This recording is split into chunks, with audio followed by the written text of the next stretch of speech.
Good evening, everyone. I think it is now 7 p.m. And I'd like to call to order this regular board meeting of the Urbana Park District Board of Commissioners for the month of December. The first item of business is either to accept or amend the agenda, and there are some suggested amendments to the agenda for this evening, I believe. We had a number of presentations to move up, as noted in the annotated.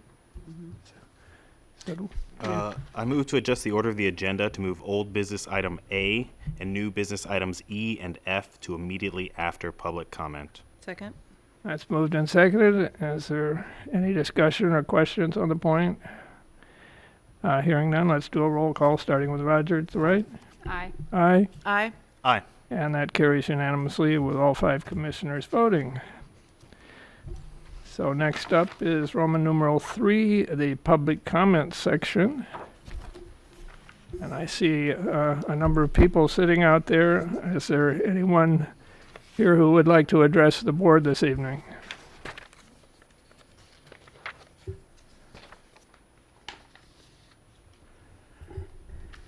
I think so.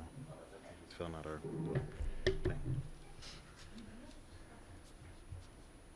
We go.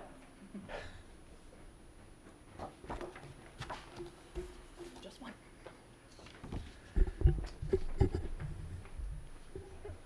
Okay, I just see one person wishing to address the board. This is Amanda Fox from Champaign.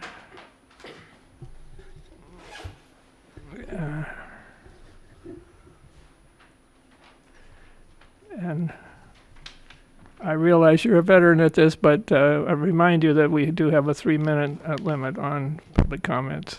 Thank you. Good evening. So Weaver Park Natural Area Neighborhoods and Friends have witnessed the prairie grow.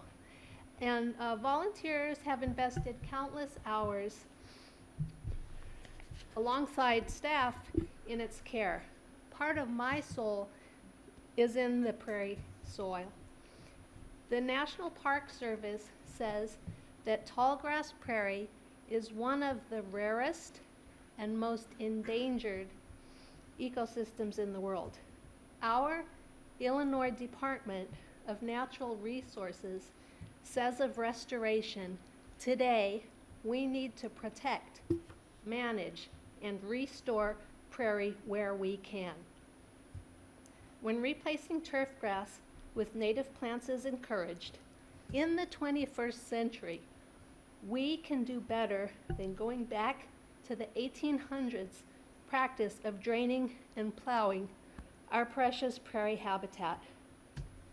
Areas already turf or previously developed exist in our parks and community suitable for fields. For me, to lose prairie is to lose a part of my heart. I do have hope in the good news from the Urbana Park District, which tells us natural areas maintain ecosystem balance, build resistance to climate change, and support a wide variety of plants and wildlife. Building that resilience is so important, as we now know the global temperatures, 10 warmest years, have all occurred since 2010. And 2023 was the hottest summer for the Northern Hemisphere. I am thankful to the Urbana Park District for striving to be part of the solution. Back at Weaver Park, opportunity awaits to experience the wonder and really unique, to the Midwest, this is really important, the unique natural and cultural history of the Prairie State, all a short walk from school. And lastly, as David Attenborough says, it seems to me that the natural world is the greatest source of excitement, the greatest source of visual beauty, the greatest source of intellectual interest. It is the greatest source of so much in life that makes life worth living. Thank you, and I do wish all a good holiday season and a peaceful new year. Thank you. Thank you for taking time to come out tonight. And next up is staff introductions. We have staff. I think Jamil's here with Kern to do introductions. Always a pleasure to come and see you all. Yeah, come on up. Have a seat. Do I sit through? Yeah, please do. As I stated, always a pleasure to come and spend the evening with you all. Just wanted to come and introduce our new champion in the Outreach and Wellness Department for the Recreation, Outreach and Wellness Division for the Recreation Department, Kern McCullough. Hi, everybody. My name is Kern McCullough. I started in June as an intern with Parks, and at the end of October, I was granted the privilege of being named the new Outreach and Wellness Coordinator. So I'm really excited about this opportunity to continue to work closely with Jamil and everyone here to see what we can get done to strengthen our community ties and really build something that's sustainable moving forward. So thank you. Thank you. Thank you. Welcome. Appreciate it. Thank you and welcome. I was just going to add into that. I can't let them go that quick. Yeah, I put a flyer in front of you. They came on. Jamil came in early October, August, and then Kern came on, and they're one of our biggest events of the year. They had the task of putting in place, and they did a fantastic job. They came up with this infograph that you have in front of you. I just thought I wanted to make sure you knew they did a fantastic job, and can't wait to see what more they can do moving forward. Thank you. Good Thank stuff. you. Well, I will testify. It was a great turkey trot. So nicely done. Thanks for the weather, too. And Jamil was in charge of the weather, I No think. doubt, yeah. Nice. I dialed it up and get my one pass for you. Thanks, folks. Thank you. Thank you.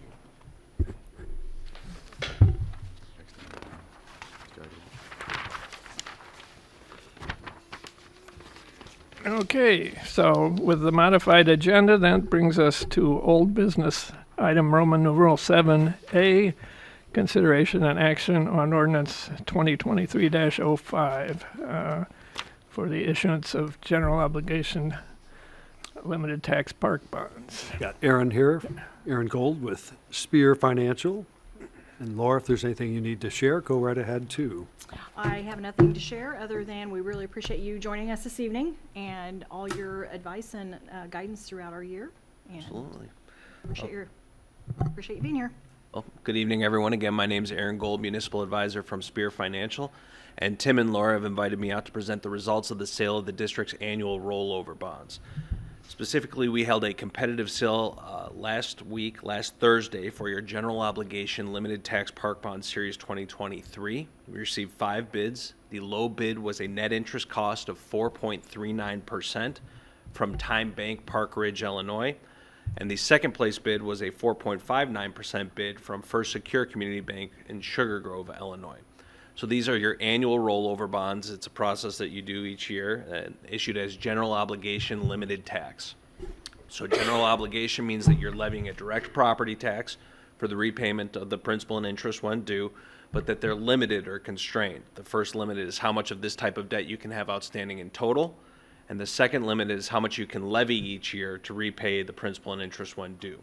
So when you're issuing these bonds as annual rollover bonds, what you're really doing is filling that levying capacity each year to fund your capital program.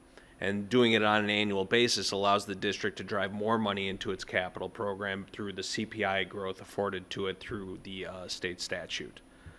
So this specific issue we anticipate closing in 2 weeks on December 27th. It has a final maturity on December 15th of 2024.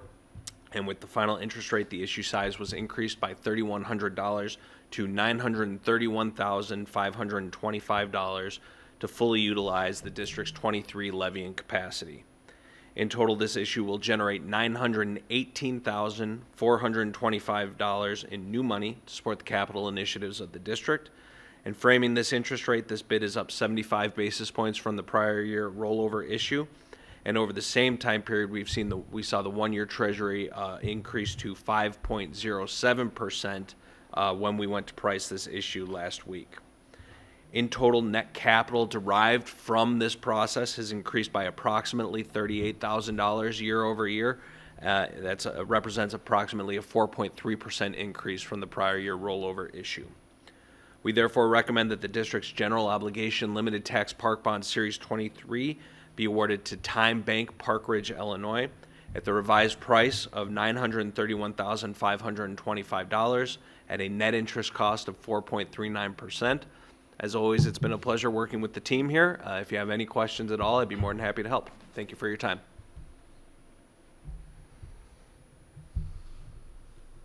Any questions? Well, thanks again. It's been quite a terrific process to go through with your online bidding process, and the way Spear Financial has handled that over the last few years. It's a great comfort to me as a board member to have the level of expertise sitting behind these that we appear to have. Okay, I move to award the low bid on bonds to Time Bank with an interest rate of 4.39%. Second. That's been moved and seconded. Is there any discussion on the point? Hearing none, let's do a roll call, starting with Cedric. Aye. Aye. Aye. Aye. Aye. And that motion carries unanimously with all 5 commissioners voting. And now we need to actually approve the bond ordinance itself. I move to adopt the bond ordinance 2023-05, authoring the issuance of $931,525 in general obligation limited tax park bonds, Series 2023 of the Urbana Park District. Second. That's been moved and seconded. Is there any further discussion or questions on this point? Hearing none, let's do a roll call, starting with Roger. Aye. Aye. Aye. Aye. Aye. And that too carries unanimously with all 5 commissioners voting. So we have approved both of those items. And thanks again, Aaron, for coming down. Happy holidays, everyone. As you go forward with your capital planning process, please feel free to reach out to me if I can support you at all.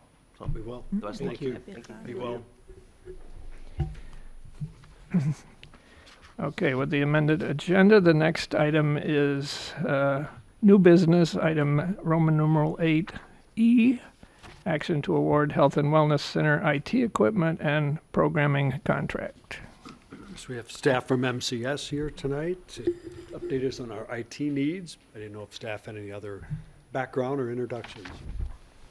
I'll just note, some of you have met Todd McNally's with MCS Office Technologies, based out of Gibson City. We've worked with him on a number of different IT needs throughout the district, basically everything that does not go through the city network. We've been working with him for quite a few months on working on a proposal for the Health and Wellness Center. We touched on a little bit last week at the study session, but Todd is here tonight to be able to answer any questions and can go a little more in detail through the proposal for you all. Hello again, I'm Todd McNabb, President of MCS. Appreciate your inviting me here. I don't know how deep in the woods we want to go, if we want to just kind of summarize what the whole IT plan is. I think just Which kind of categories of work? Each Yep. room, Yep. what's in it, and then our overall, I can touch on the schedule and stuff a little bit at the end. Okay. Well, I'll just start with the gym. It's probably one of the most unique installations. We're looking at putting in JBL line array speakers in there, be a quantity of 2. So instead of putting in 30 speakers in that room, we can get away. JBL has a really nice package called line array. You've probably seen them at big concerts. They're really tall, skinny. We'd have 2 in the gym to cover that area. Done a sound analysis of that with JBL engineers, and it will sound as good, if not better, than putting multiple speakers around. One of the things that'll save you a bunch of labor money and cable money to do that, but it also kind of steps up into that commercial package of line array speakers, and I think it would sound really good. I think We visited. yeah, Clinton you High guys School. went and looked at a school that had it. Right. So that's the gym. You'll also have some connectivity in there. So if somebody wants to bring in a portable mixer, wireless mics, wired mics, you'd be able to plug that in there. Depending if you want to do a movie night or change the event to whatever you want, you can pretty much do whatever you want. Kind of like having a mixer here, like you do. You could bring out a portable mixer, plug in whatever you want, instruments, mics, video systems. We can integrate with that through that same system. First floor hallway. So all the hallways will have, when you see quantity 2, that's actually 4. They come as a pair. So throughout the facility, we'll have kind of a balanced audio sound for background music, alerts, intercom, emergencies, that type of thing. We do integrate, and we've got a plan to integrate this with your fire safety system. So anytime the fire alarms go off, it will duck the entire system down so you can hear. Once that relieves itself, then the audio comes back up, whatever was going on at the time. Community room, we've got some JBLs. There's 10 JBL speakers in there. This would be the main area. I guess you probably have boardrooms, conference, that type of thing, with a laser projector and a daylight screen, electric screen, kind of like the one you have up here, tensioned so that HVAC doesn't move that as the air is moving through the system. There's a ceiling mounted acoustic magic. Those are used a lot of times in college dorm or college rooms. They pick up audio very well. That way you can use it for Zoom. If you want to rebroadcast what's being said, like I'm talking in here, over the speakers that are in the room, that'll handle that as well. And then there's a ton of Kramer electronics, which is the driving factor behind it. You'll have an LCD display to control the system. And the way we design it is, it's very simple. You press a button on, projector screen comes down, projector turns on, your audio inputs, video inputs go to the default. There's a default volume level. You can change your sources. You know, if you want to have somebody wirelessly transmit something up to the screen, they can, or they can plug into a jack in the wall. As soon as you're done with that, you hit off and everything reverses itself. Screen goes up in the ceiling, projector turns off, everything goes back to a default state. And I think we touched on that a little bit last week as well. It's kind of ideal for a community meeting space because if multiple people are bringing in different things to share, they can each pull their laptop or their screen onto the public screen, and it can switch from person to person based on who's presenting. Is it, how's it doing that? Like with Solstice or something like that?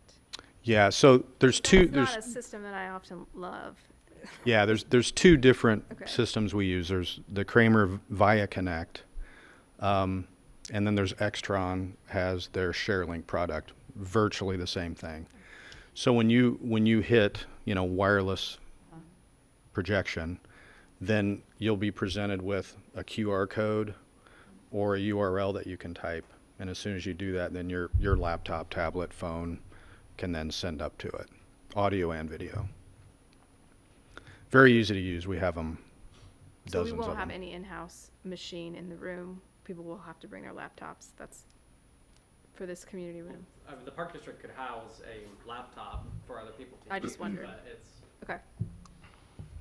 So it's more like network and non-network, right? Like our laptops are more on the network where the community could bring it in as a non-network and not, be able to get on without connecting to our network. Yeah, they would be on their own, what they call VLAN. So anybody that's transmitting up there would be on that network, whereas anybody that has the staff member would be on a staff network. Yeah. So if you need to get to network resources, print, that type of thing, you'd be able to do that.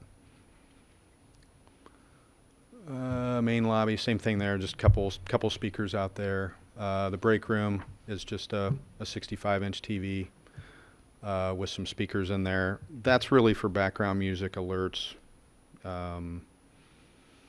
Not so much meant for use with Zoom because it's such a small area.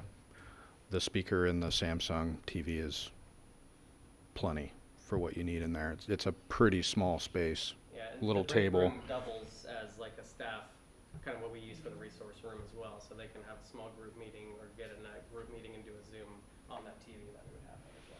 And again, that has the Kramer Electronics Via Connect. So the same as what's in the conference room, you have the same wireless capability or wired capability if somebody has to plug a laptop in for some reason.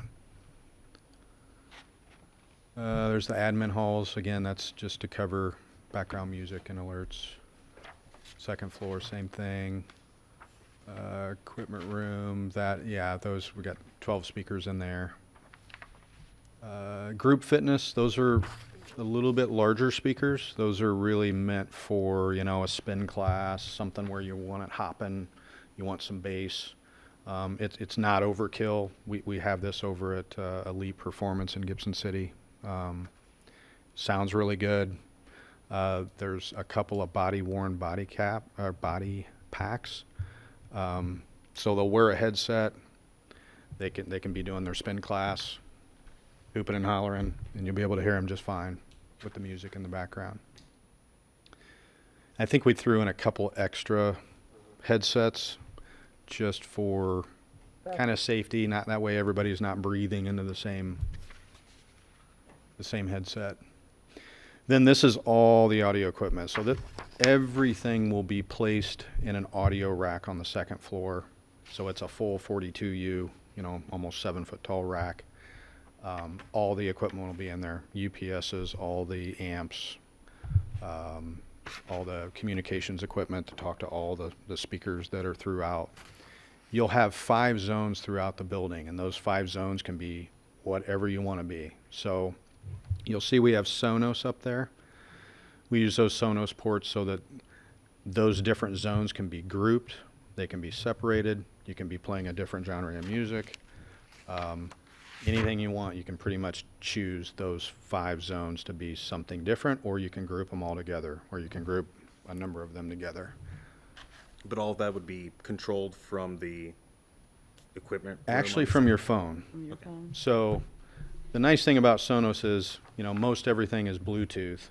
Sonos does it over Wi-Fi, so you don't have to be within 30 to 50 feet for this to work. You can be anywhere in the building that you have Wi-Fi, which you'll see later. Network-wise, we have the building blanketed. So you could change those zones, change the volume in those zones, change the genre in those zones at any time from your phone or tablet or laptop, any one of the 3. Impact had a tablet at the registration desk that they used as well? Yep. Yeah. Yep. And this is all on the local Wi-Fi, you don't have to have access. Correct, and it'll be on a private VLAN just for a few people to control that, which I'm assuming your staff would designate who those are. Yeah, we wouldn't leave this open to anybody, because then they could play anything they wanted to. So there'll be a hidden SSID that you would attach to, and we'll help your staff get to that, because you won't see it when you just see the broadcast for Wi-Fi. It's hidden, so we'll do that as a private. Then there's a switch for that equipment in that particular rack. Then we get into the network infrastructure. So the city will provide you a firewall, your computers and your printers, but everything else I think we kind of handle for the district.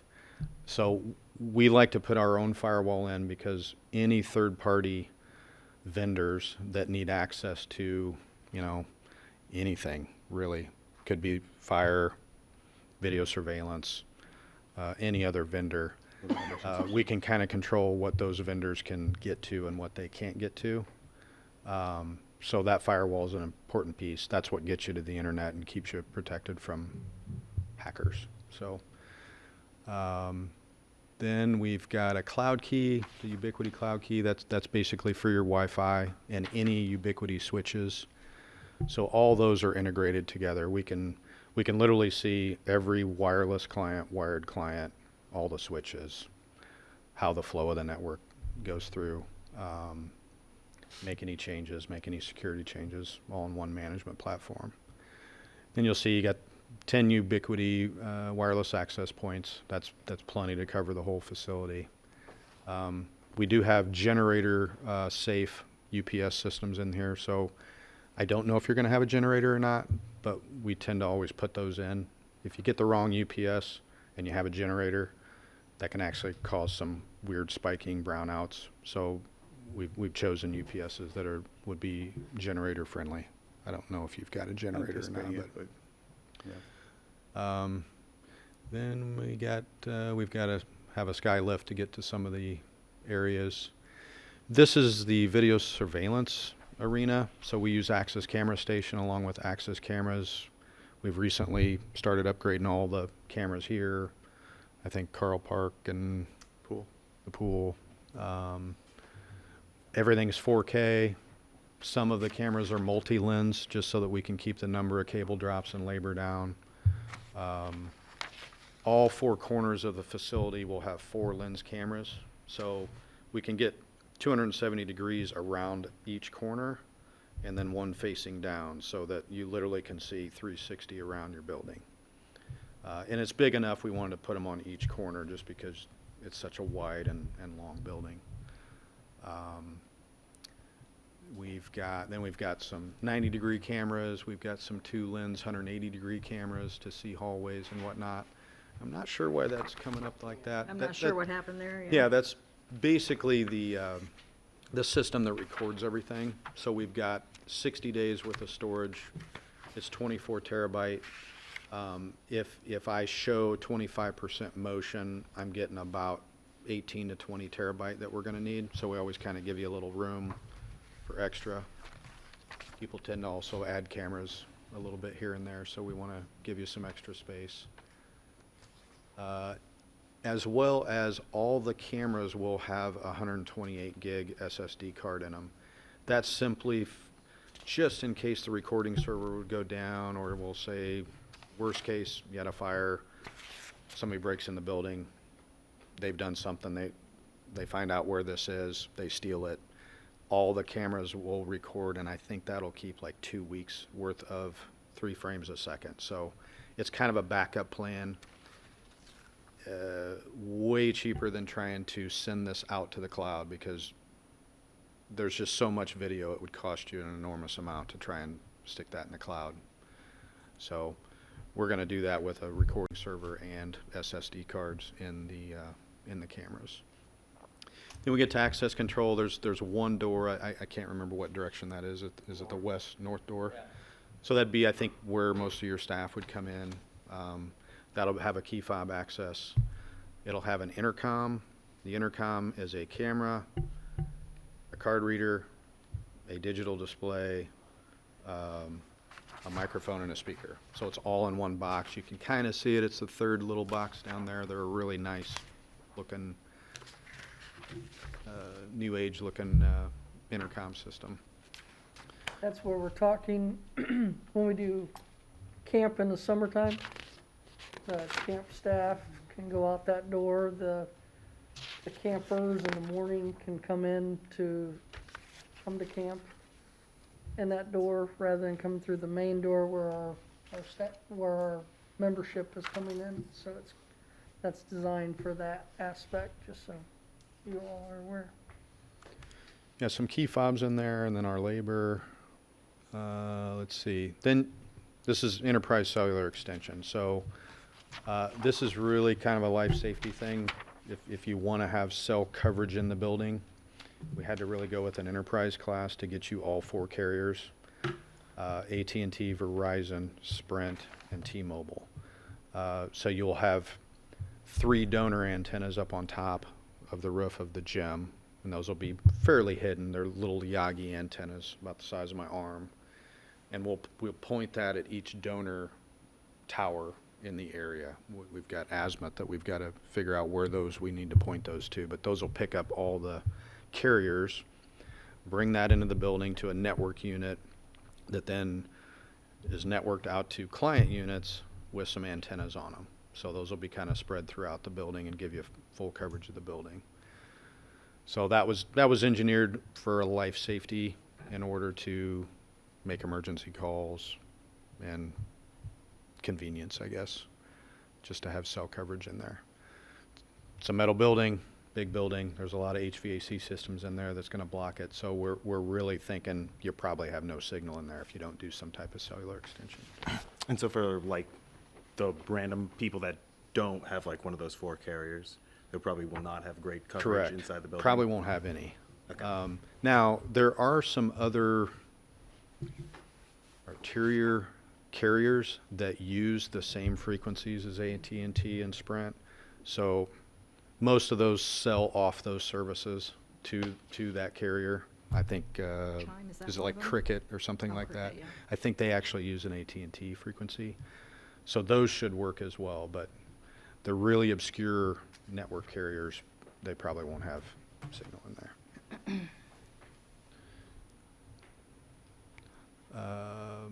That is pretty much it. Yeah, so, and we talked a little bit last week as well, a lot of the low voltage wiring is being done with the electrical contractor under Core's contract for construction. And timeline-wise, I think we'd probably be ready for install probably late spring. I guess buildings can be up ready or turn over to us sometime in the summer. I think we'll probably get in a little before that point. Yeah, the only little caveat is that we're running into, I've gotten some communication from some of our vendors that there will be price increases after the first of the year.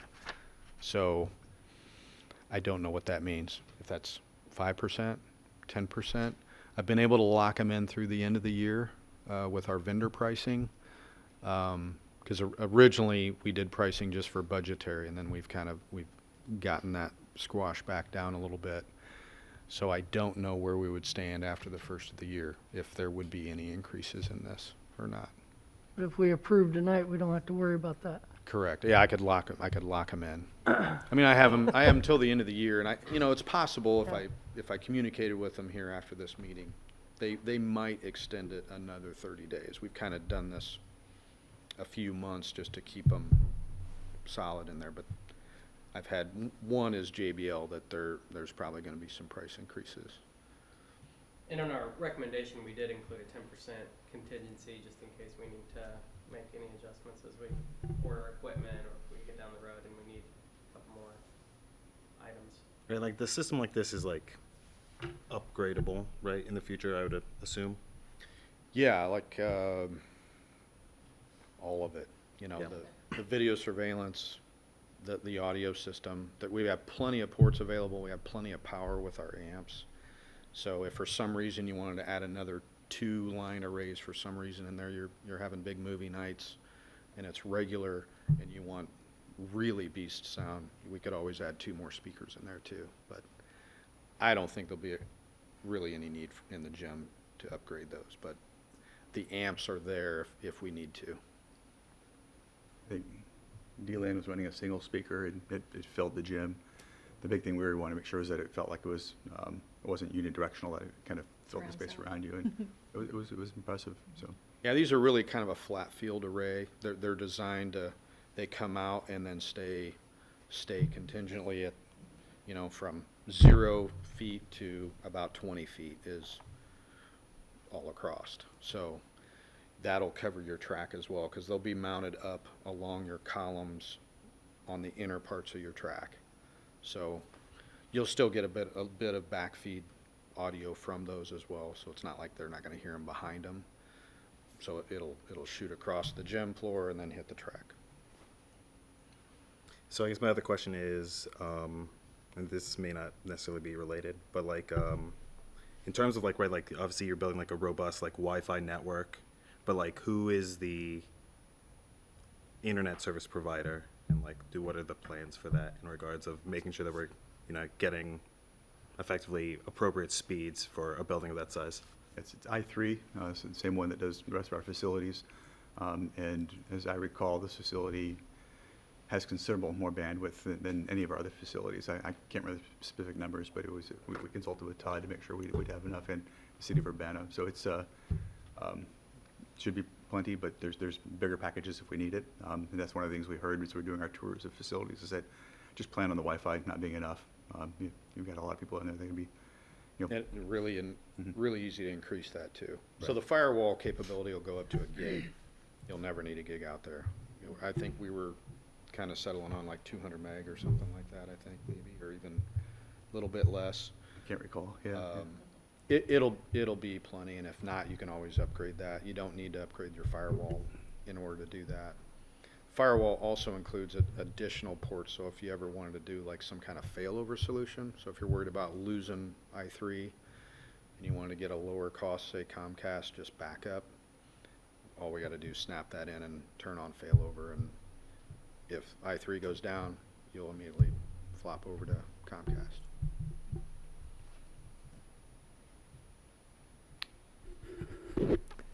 It only costs money. Yet more money. Right. I was going to mention on the upgradable front, you know, this facility is a good example. We were using VGA on our projector, and that's becoming obsolete. One of the And I'd hate to think what the puny lumens are on this. right. And one of the lamps is out right now, and the circuit that supports it is no longer being manufactured. So we're looking at some work here as well. But it's we're 10 plus years at this facility, so it's Not new.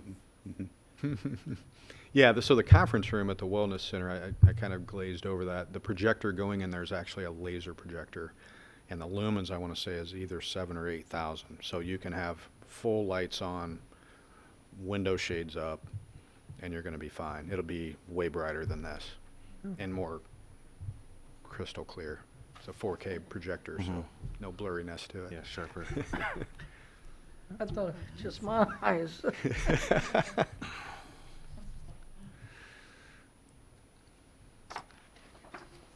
Well, I move to award the contract for IT equipment and programming for the Health and Wellness Center in the amount of $207,841,074 and a contingency of $20,784,000 to MCS Office Technologies of Gibson City. Second? That's been moved and seconded, and it is quite a mouthful. Is there any further discussion or questions on the point? Hearing none, let's do a roll call, starting with Cedric. Aye. Aye. Aye. Aye. Aye. And another milestone. That one is approved unanimously. Thank you. Thank you, Todd. Enjoy the holidays. You too. Thank you. thank you. Yes, thank you. Thanks, Todd. And we're now to new business, Roman numeral 8F, update on solar power purchase agreement. So we have Sean from Progressive on Zoom going to be presenting. So you And Sean, pull back. you've met the board before. You were at our study session back in October, and at that study session, we had questions from the board principally about how the indoor aquatic center might work with this facility. My memo kind of addresses some of the work we've done since then, but some of the things that we've done is we've looked at Phillips Recreation Center as an alternate if the indoor aquatic center can't be realized, and then you've helped us work with the school district. We hosted a meeting with Katie Rowland, their CFO, and also Scott Tess, who's kind of the solar guru at the city of Urbana, to review some of the proposals. And since that time, you've provided some draft agreements that have been reviewed by legal counsel. We wanted you to come in this evening and just give us an update in terms of where we're at in the process and talk about schedule moving forward. So if you can, I think if you start speaking, you'll be big on the screen. Okay, yeah, thank you very much. I appreciate, Derek, your kind of overview of everything. What we would like to do is to issue the rebid tomorrow with the developers. We wanted to include a 0% annual escalator as well as an annual escalator to see what the cost differential would be between the PPA rates if there were an annual increase, and then assess those in the bid process. We would recommend that the responses to be received Wednesday, December 27th. We would then submit the responses, or review the responses, assess all the proposals, and have those submitted to the board in their packet before it's issued on January 4th, and then come out on January 9th to fully assess the best and final pricing from the solar developers, and then have a recommendation for action with the board at that time. We are looking at the planning operations, Crystal Lake Park, Aquatic Center, Health and Wellness, and then also the addition of Phillips Park if the Aquatic Center does not pan out. We have submitted, based on legal counsel's review of the contract, we did submit 2 sample draft contracts.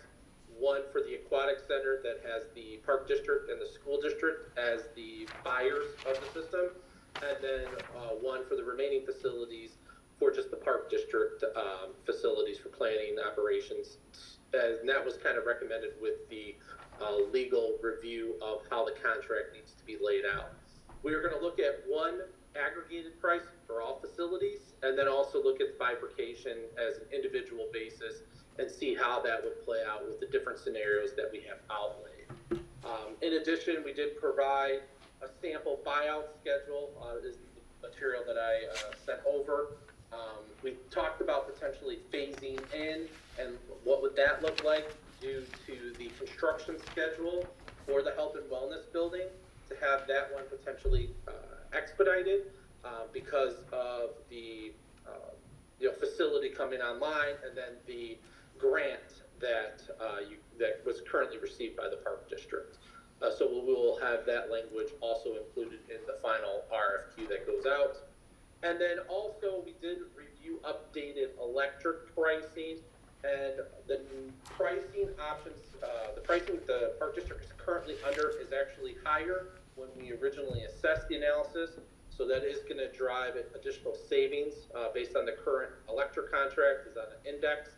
Once we finalize the solar, then I will update the full recommendation for the facilities that are remaining and put a recommended contract for the supply in place once we finalize where the solar goes, so that we have specific outlays of the procurement options going forward. So that's the timeline, and that is the recommended steps for the Park District solar opportunities moving forward.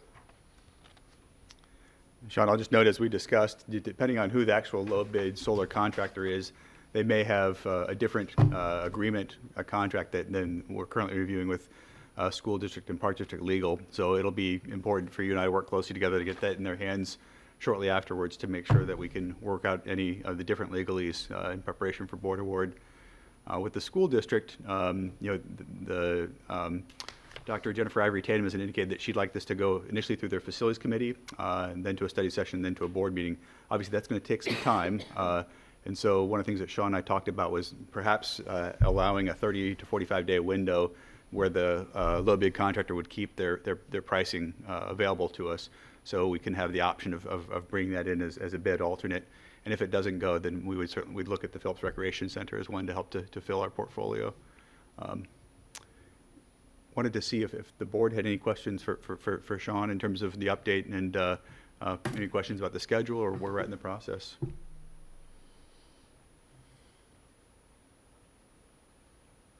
No?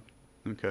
Well, I will say that, at least when we talked with Katie Rowland, she's very supportive of the project. She recognizes that it would help offset costs for both districts at that facility. And by having a single contract, which was the recommendation from both legals, there would be a method if either partner in that facility needed to exit the agreement. So I think we're moving forward with that. And a bit of good news that I had misunderstood from Sean earlier is that although the school facility is very large, uses a lot of energy, and therefore helps to access some pretty competitive pricing, it's not in the Illinois Solar for All program because of where it resides. And so we actually, if we didn't get that into the agreement, the impact would not be as significant as we initially thought. This facility and the Nature Center are in Solar for All, and I think Sean's going to double check Health and Wellness. We were kind of surprised that it's not, because it's obviously directly north of a neighborhood of need, but we want to confirm that and take every advantage of incentives that we can. Yes, I have that study looking at the health and wellness for the address and where its proximity is, and if we can potentially opt into that Illinois Solar for All program to get the additional incentives that are available. So we'll follow up on that, Derek, during the bid process. Great. Thanks, Sean. we anticipate we'll bring a recommendation to you all at the January board meeting. Yep. Thank you, Sean. Yep. Great. Thanks, everyone. Thank you. Good seeing you again. Yep, take care.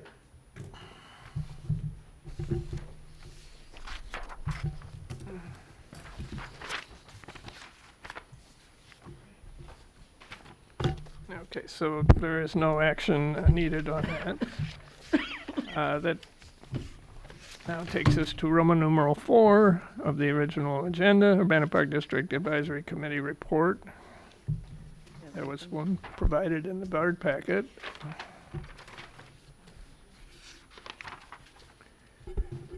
Were there any comments or questions on that report?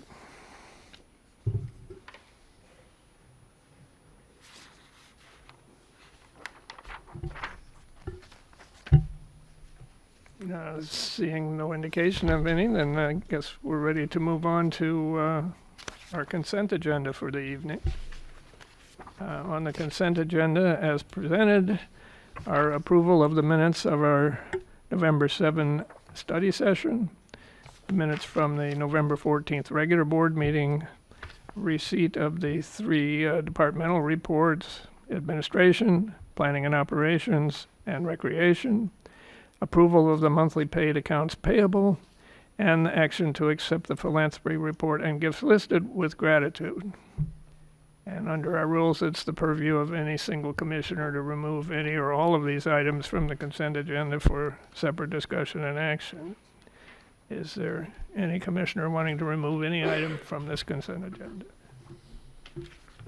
Seeing no indication of that, is there someone prepared to make a motion that we approve the items on the consent agenda? I move to approve all the items on the consent agenda in a omnibus fashion. Second. That's been moved and seconded, and under the rules, there to be no further discussion at this point. Let's do a roll call, starting with Roger. Aye. Aye. Aye. Aye. Aye. And that carries unanimously with all 5 commissioners voting. Takes us on to Roman numeral 6 reports, starting with financial reports. Alrighty, on to the fund balance reports. These are the reports showing revenues and expenditures for the prior 12-month period, the budget for the current period, and preliminary unaudited results for 7 months, ending November 30th. Page 1 of this report is labeled Sum 1. This is all funds excluding the Capital Improvements Fund. Noting that revenues for the period were $11,648,896. This is an increase of $1,468,000 since October. Just noting that that increase in revenues is directly related to the fund balance transfers that we make from rec and museum to general to make our annual bond payment, which is due December 15th. And then I just also wanted to update you on as far as revenues. If you notice that the property tax is still sitting at 95%, I did reach out to the treasurer's office to find out when we're going to get our last distribution, and I was informed that they had just received their updated information from their vendor, and that our final distribution would be in the next few days. So it's not very much, it's $400,000, but you know, we need every single penny, so Yeah, we do. that is coming, yay. Total expenditures here on this report is $6,936,299. Again, this is an increase in expenditures of $1,829,000 since last month. Again, direct correlation to the transfers for the bond payments. This leads us to a surplus after 7 months, meaning we have more revenues than expense. Yay, $4,713,598. Page 2 of our reports, this is the capital fund by itself, revenues for 7 months, reflecting $3,095,643. Expenditures, $2,881,184. Revenues here also exceeding expenditures by $214,459. Sum 3, all funds district-wide, Noting the very last number in the third column, this is our ending fund balance of all funds cumulative, $64,085.68. The remaining fund balance reports are our major funds of general, recreation, museum, and the indoor pool.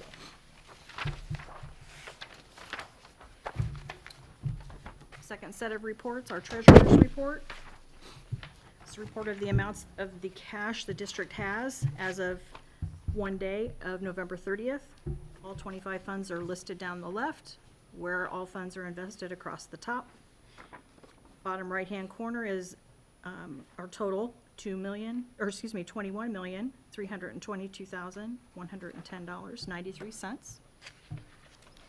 Page 2, top section, listing all the amounts that we have in interest-bearing accounts. Of that $21,322,000, on hand $16,721,664 is out in investments at varying rates. The bottom section is our interfund loans. There was no new activity during the month of November.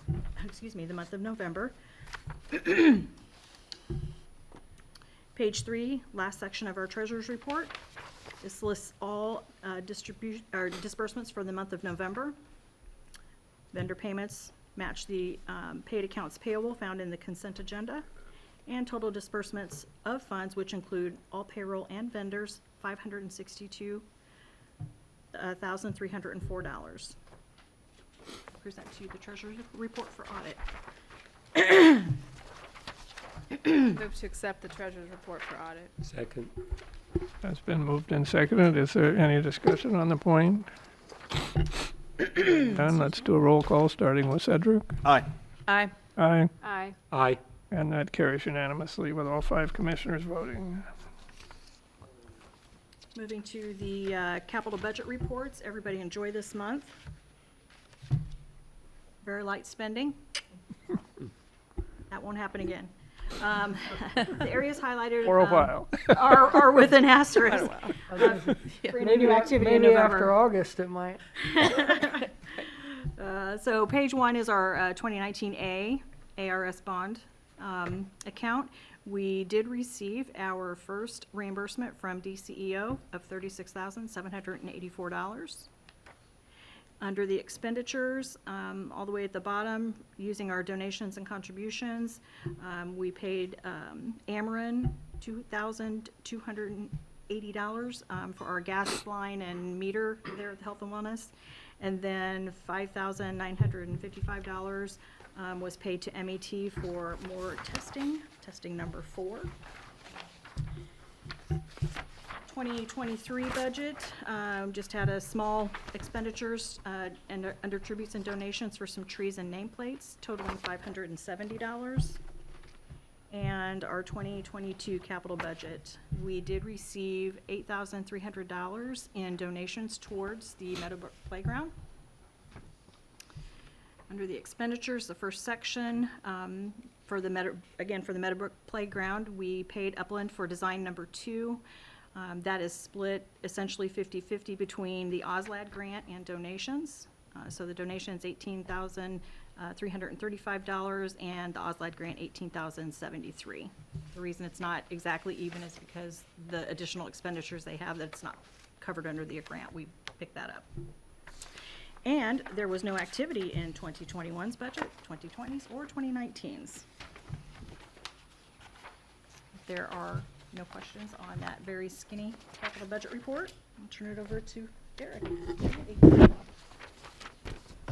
I'll just jump in real quick with some good news, and it's in the signature file this evening.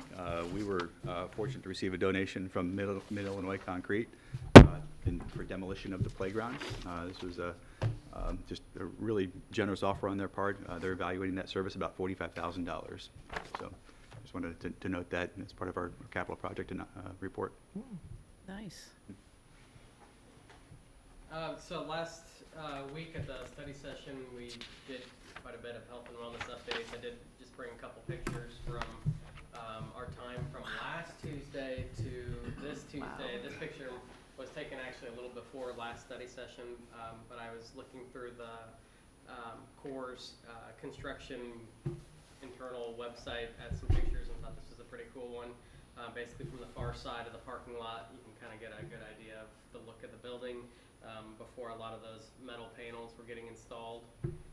And I think last Tuesday we talked about they were looking to pour concrete for the slab in the gym area, as long as weather would cooperate, and that was last Thursday and Friday. So here's the northwest and southwest corners of the gym with the fresh concrete. And then I think last Tuesday we were on the north side of the building. They were about 3/4 done with the metal panels. The north side of the gym is done. This is the west side of the gym that is now also done. You can see this is the garage overhead door that's kind of towards the center, and then it goes up towards the west. There'll be a concrete, I guess I'll call it a path that will go from behind here and around towards the parking lot. So you can kind of see the building's really starting to take shape. You can kind of see its identity taking form here. And last board meeting, I updated a little bit on the lighting improvement project at Crystal Lake Park that includes replacing the heads at the Nature Center and the outdoor pool in the parking lot.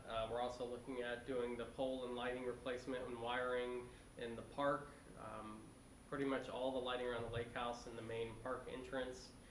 I think at the last meeting we had a tentative schedule where we would have a bid out in December and a recommendation for an approval for the contract in January.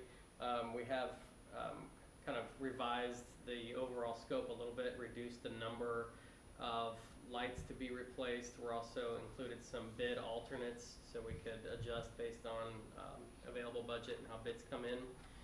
So we're actually planning to go out to bid in January and have an opening at the end of January, and then a recommendation in front of the board at the February meeting now.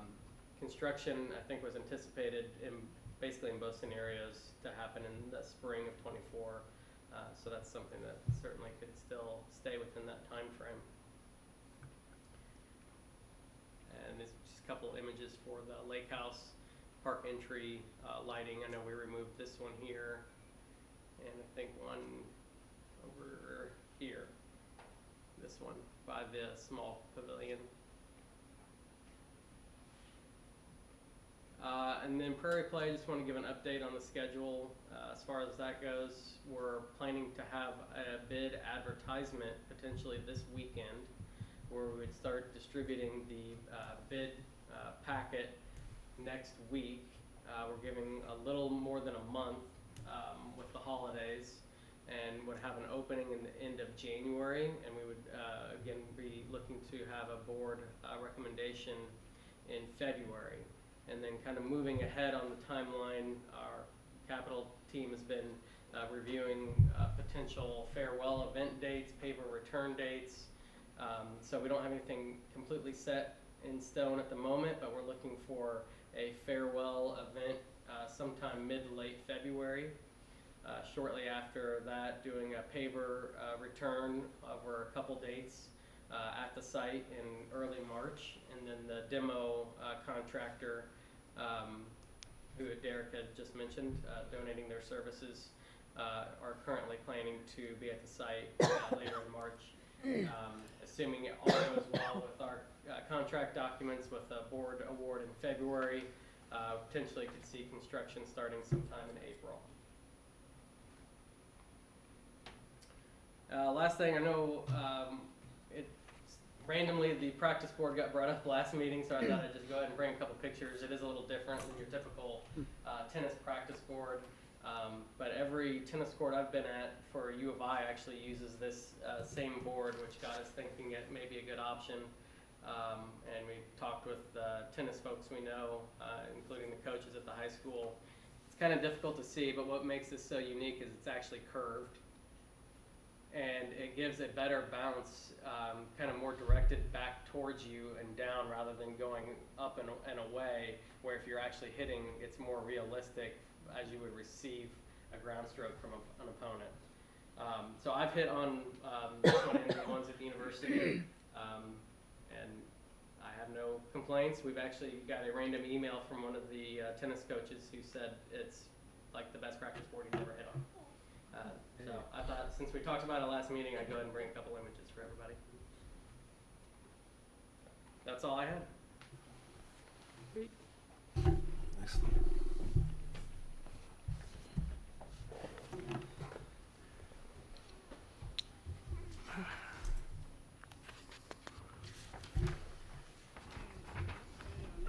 Okay, that takes us down to the executive director's report. Sure, just a few items. First, just want to thank the staff team for working on all the technical aspects. We've got solar, the IT, trying to get the sound and everything set up for the new health and wellness. So we really appreciate that special, careful work that needs to be done.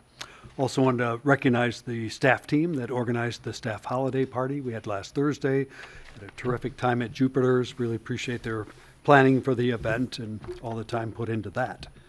Hopefully you saw the the You Belong Here report. Just wanted to note, in addition, I think it was mentioned, and we'll have some more information tonight, but we've had some really terrific ADA trainings. I think we talked a little about it at the joint board meeting with the CU Special Rec team. But it's just been really refreshing, and I think we're learning a lot of new things. I'm seeing ADA applications applied. Obviously, a lot of the rule making has been done, so there's more information about how sites really need to be put together. So exciting time, and hopefully we'll learn a lot and see how we can make things more accessible in every aspect. Just want to mention, later in the agenda, we'll have the IGA, the Intergovernmental Agreement for the Kickapoo Rail Trail. Just want to provide a little bit of background. We're working with our two other district partners, Champaign County Forest Preserve District and Vermilion County Conservation District. And I'll give a little more background when we get into that agenda item, but all the staff teams and this steering committee has been working on this IGA. Just a reminder, we have an MOU that we started a while back. That's what, let's call that the ongoing operations, little bit of money, managing things across 3 districts. That will stay in place and still allow us to do that. The new IGA would be in place for the term of the grant project. So when the grants are done, the audits are over, all the final work's done and accounting's done, that IGA would no longer need to be enforced. We'd rely on the other. If future projects like that come up, certainly we'd have other IGAs. But what we're trying to do is carefully align what each group's role is, what we need to do, what the scopes of the work, and sort of the way we need to conduct ourselves. So thought it would be easier to give a little update on that rather than a lengthy 3-page memo walking through every detail. And the last thing I should mention is we're assuming that tonight you'll all we say provisionally approving it based on the approval of the other groups. So I think we're up first, then the Forest Preserve, and then Vermilion County. And so if there's changes, at any level across that, we would go back, get all the documents, bring it back to you. We are trying to move it forward now because we do have some time schedules that we need to adhere to. So certainly if we can get the job done tonight, that would move us forward. Moving on, just want to mention the IPRA IAPD conference is coming up. We've extended invitations to UPDAC Chair, who I think Ashley Weathers will be going to the conference. And we did invite the foundation, if they're interested, to consider sending somebody. So far, I don't know if the foundation's responded to that, but we'll check with them. Next, just want to mention that, as you know, the community compact that the U of I is promoting and leading has sort of resulted in a grant opportunity. They're offering grants for the ones that are awarded the grants anywhere from $10,000 to $30,000, and you must have a campus unit and a local community group. So in January, we're hoping to get together with the RST department, the Recreation, Sport, Tourism group at U of I, meet, kind of do a post-conference connection, but really like to see if there's any interest, or expertise they would have. Don't want to miss this opportunity, but we know that they probably have some good ideas too, so we'll see what we can come up with. Love to be working with them or any of the other units on campus to see how we could do with that. Just wanted to mention that, speaking of conference, we have kind of a new program for UPDEC this year. In the past, we've met, everyone that has gone to conference meets afterwards, and we do kind of a roundtable brown bag approach. And we come up with a lot of really good discussion, new trends, new things, and it's been so exciting. We thought, why don't we take that to UPDEC and share with them as a program all the things we learn at the conference. So we're going to, in February of '24, we'll just sort of take our ideas, have staff come and share. Obviously, if Ashley's able to attend, she'll have her own updates, and it's just really a lot of good stuff we'd like to share and create some excitement about what's happening new in the industry.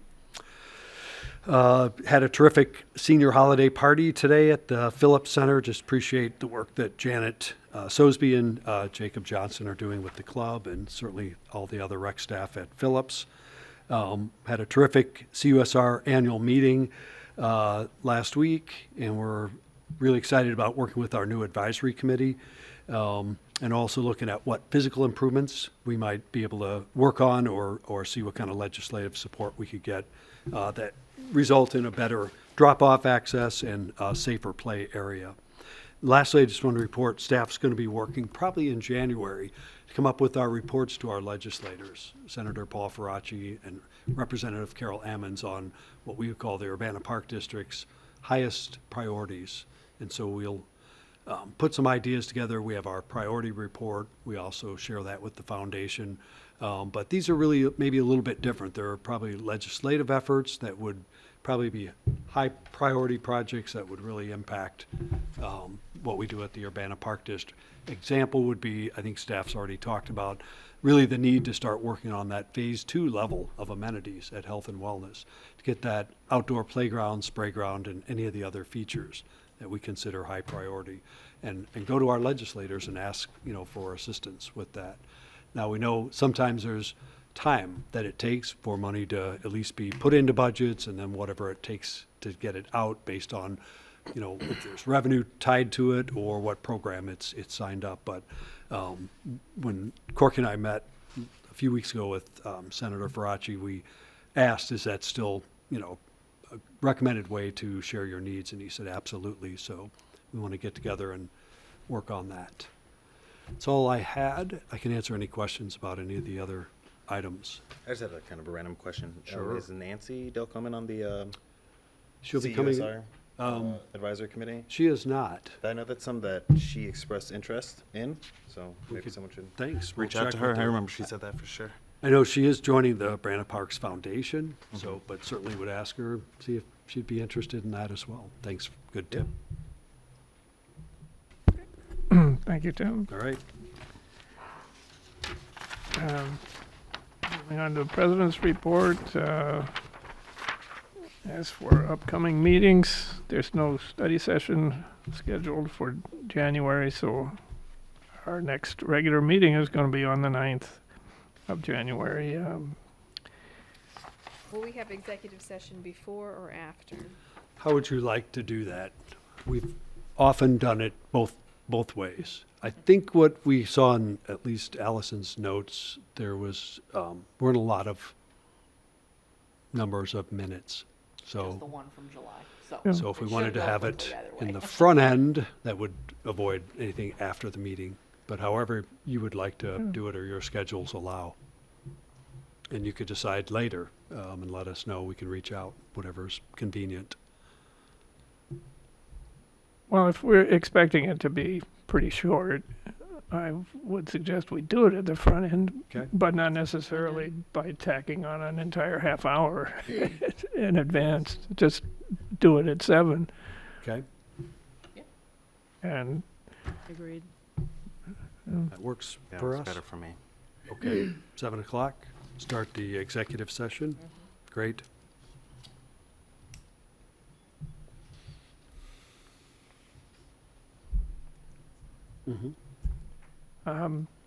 so I didn't have anything else beyond that for meetings.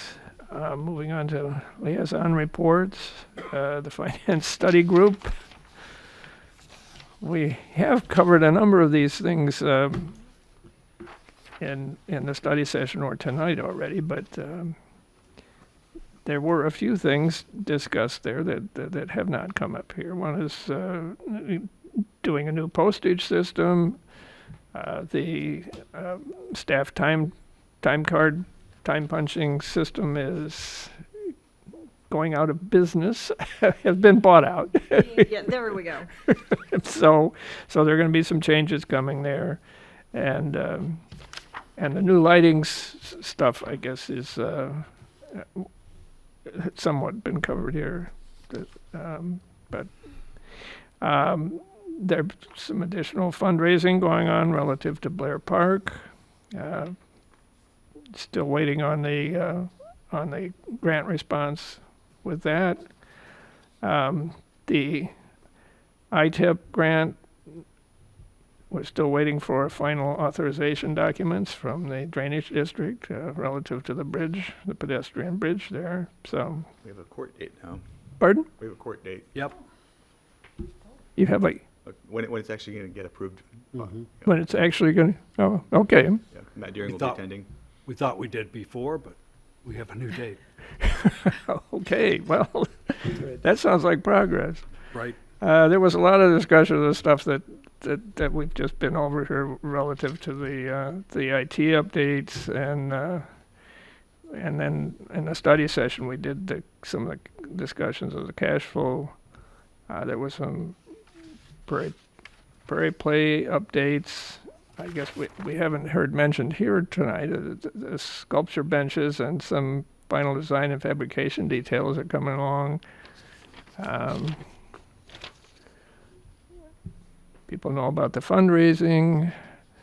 There was a quick discussion about the right of first refusal relative to the Delcomen homestead. And there were some KRT updates, which, again, I think Tim has pretty well covered all of that here this evening. So there were a lot of items on this agenda for what was actually a pretty short. I mean, it was limited to 90 minutes due to other commitments. Maybe need to have that more often. Right. As a tight news, things move faster. So, is there if there are any further questions on that, the policy study group is We have not met. nothing to report. Roger. Foundation met yesterday. We had a brief meeting, just 45 minutes, which is a record. And we heard that 133,000 has been raised for Prairie Place, so we're getting closer to $150,000 goal. And very pleased to hear that the board unanimously approved a nearly $300,000 distribution of funds to us for $260,000 of that for health and wellness. So. Fantastic. See, these short meetings are really Right. They are Things happen. very productive. and then the UpDeck Planning Study Group. I have Okay. nothing to report. All righty. Then we're ready to move on to old business, except we've already done all the old business that's on the agenda, I believe. So moving then on to new business.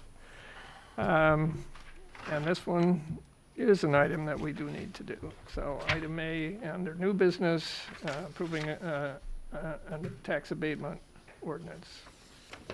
Laura, did you have anything you wanted to add? I do not. This is an annual repeat action to abate our taxes levied to pay the principal and interest on the general obligation bonds, alternate revenue source series 2019A. So So this is And- just a And suggestion? we do have to do this, Yes. or We else have our, to do it. or else our taxpayers to will do be it. lynching us. Right, That's right. rightfully so. I move to approve ordinance 2023-04, abating the levy of property taxes on Urbana Park District, general obligation park bonds, alternate revenue source, series 2019A. Second. Well, my right ear heard it first. Sorry. So that's been moved and seconded. Is there any discussion on the point? Hearing none, let's do a roll call, starting with Cedric. Aye. Aye. Aye. Aye. Aye. And that carries unanimously with all 5 commissioners voting. And that moves us on to item B, the, wait a second now, there is review and accept annual priority projects Yes, report. right. Let's see, but there's another set of minutes here. This is all There's for a Oh, is that all part of the same presentation. thing? It is, with Yeah, the green okay. printing. I think Kelsey's here with the planning staff to Yeah. go over the report. Yeah, I'll go ahead and just kind of give an introduction, a little bit of background on the UPF Priority Projects Report. So this is an annual thing that we do where essentially the staff and board generate a statement of priorities, projects that we think would be well suited to potential donor funds. And a lot of times, items on the report can roll over from year to year based on, project timelines, length of project, size of project, things like that. So, yeah, it's generally served as a pretty good tool, I think, for helping the foundation form their scope of work for the next year. And just noting on kind of last year's report, the foundation made some really good progress on a lot of those things. We talked about Prairie Play specifically. We had a $100,000 goal on last year's report, have surpassed that, and now on this year's report, you're seeing the enhanced $150,000 goal. And then last fiscal year, UPF was able to disperse $490,933.92. Primarily, that was health and wellness support, but it was across a number of different district initiative youth scholarships, public art, Blair Park tennis, connecting classes with nature, and Read Across America, as well as sponsoring, several special events and programs. So yeah, that's kind of an introduction and background on that, and we can kind of walk through the report with you or discuss specific items within the report, depending on how you all would like to do it. Kelsey, I have one question that I should have asked yesterday, but I've got it now. Does the in-kind contribution that we're receiving to help tear down the old playground, is that included in the $133,000? That has not been included. Okay. So that is on top of. Okay. Yeah, so the $133,000 is cash donations and pledges Okay. received. So yeah, we're really pleased with kind of how all that's been going, and And I suspect as part of good fundraising, we will not put the $45,000 on top of that at this point. no, Unless we need at the very end to say, goal, is that- Right. yeah, well, I mean, we'll certainly be sure to recognize Middle Illinois Concrete for their significant Yeah. contribution. But yeah, it's a different kind of gift. Yeah. Yeah, thank you. I have some questions. Sure. So maybe we can start with that. The first one is, with health and wellness, the goal sponsorship of 20,000. Are we asking the foundation to find corporate partner sponsorship?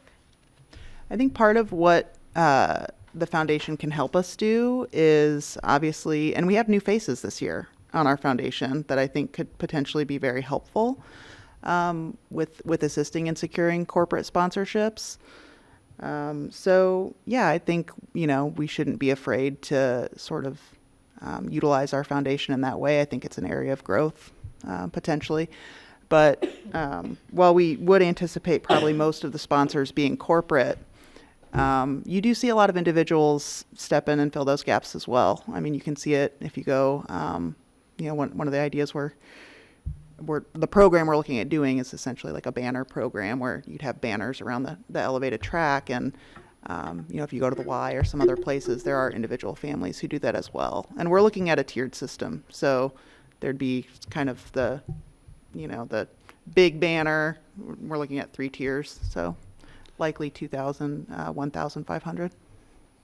We also talked with them about considering use of the Green Fund, which was earmarked for scholarship. So that's another way that there's funds that exist that could potentially be used for the scholarship to reach that number. Actually, on that note, I would kind of like if there was more of an emphasis on scholarships. Obviously, with losing, The total number? I'm sorry. You mean, I mean, just like a general I mean, effectively, right? We talk about youth scholarships in the You Belong Here, but obviously that goes directly with the Health and Wellness Center, and obviously, like that was a big kind of point of, not necessarily a point of contention, but it was a question that was asked a lot. Was like, you know, is this going to be free for everyone, and how do we support that, and how do we, you know, continue to support the community? So I think that a larger emphasis on youth scholarships, especially with the loss of the Carl funds. I think that's just like an emphasis on that would be important to me. I guess, and I was gonna follow up with that, is that I feel like we've been stuck at 30 for several years. Why aren't we increasing that? In terms of just a target for, I mean, this is a target, right? I mean, I hope that we can raise, but,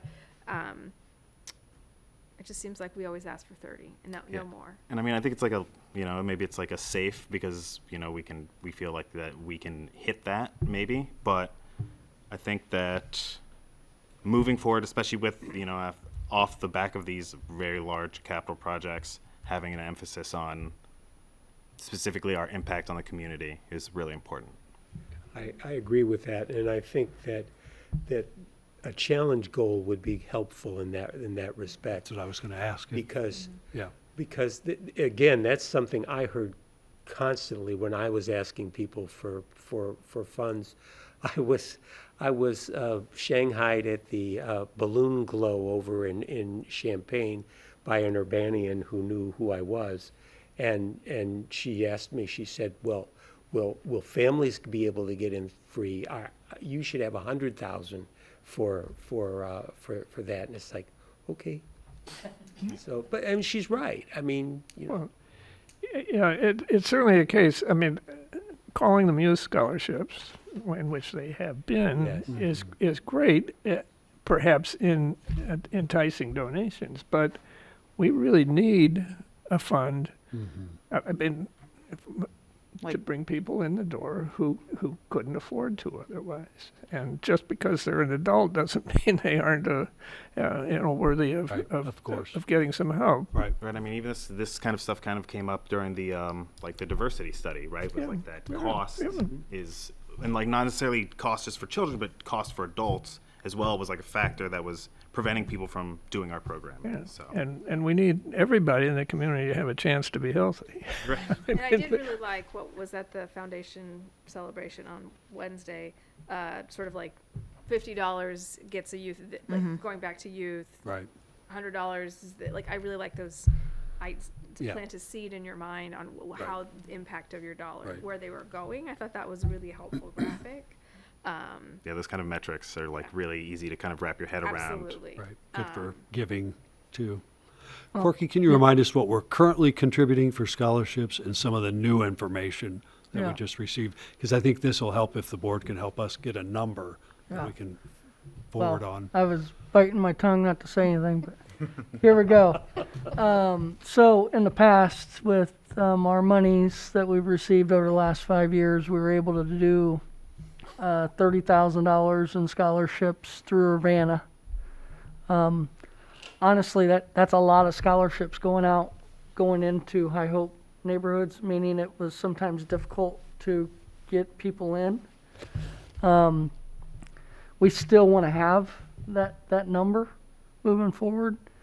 Jamil and I have been in a meeting, and we've actually got an agreement going through legal, which can't say the company's name yet, but it's a company. It'll be $30,000 for 6 years. Per year or total? Per year. Oh, totally. 30 per year for 6 years. And it's for memberships at the Health and Wellness. So that's about 250 memberships free per year. Excellent. So, So that was. well, our focus Go with ahead. this was kind of more district-wide scholarships. Okay. So, So that's why it went down in maybe comparison, assuming we had different revenue. But whatever you all recommend, we can forward on to the foundation as a goal. If this would be 50 or 60, I don't know what number you're all thinking. And I guess I also think of 30 because it seems like that's what we've been giving out as well. Like historically, I feel like that's in the 30s. And I guess I would just like to know, like, how much more could we give and have an impact? How much more? What's need? Scholarships. Need well, is out there. More if we could do would that be able to serve? 30,000 that we're talking about for health and wellness, Right, and then another. plus another 30, that would, number one, that'd be hard for us to get rid of. I mean, it is hard to bring people in, right? So And we we don't have- want to take on dollars that we can't. I mean, if we have no problem doing it, then we can continue to increase that, but You're saying you're already struggling to give away the 30,000. Well, we want to make sure we're getting the marketing and the message out there, and Right. is it in all the challenges of barriers? We need to make sure we're checking those boxes. To make sure.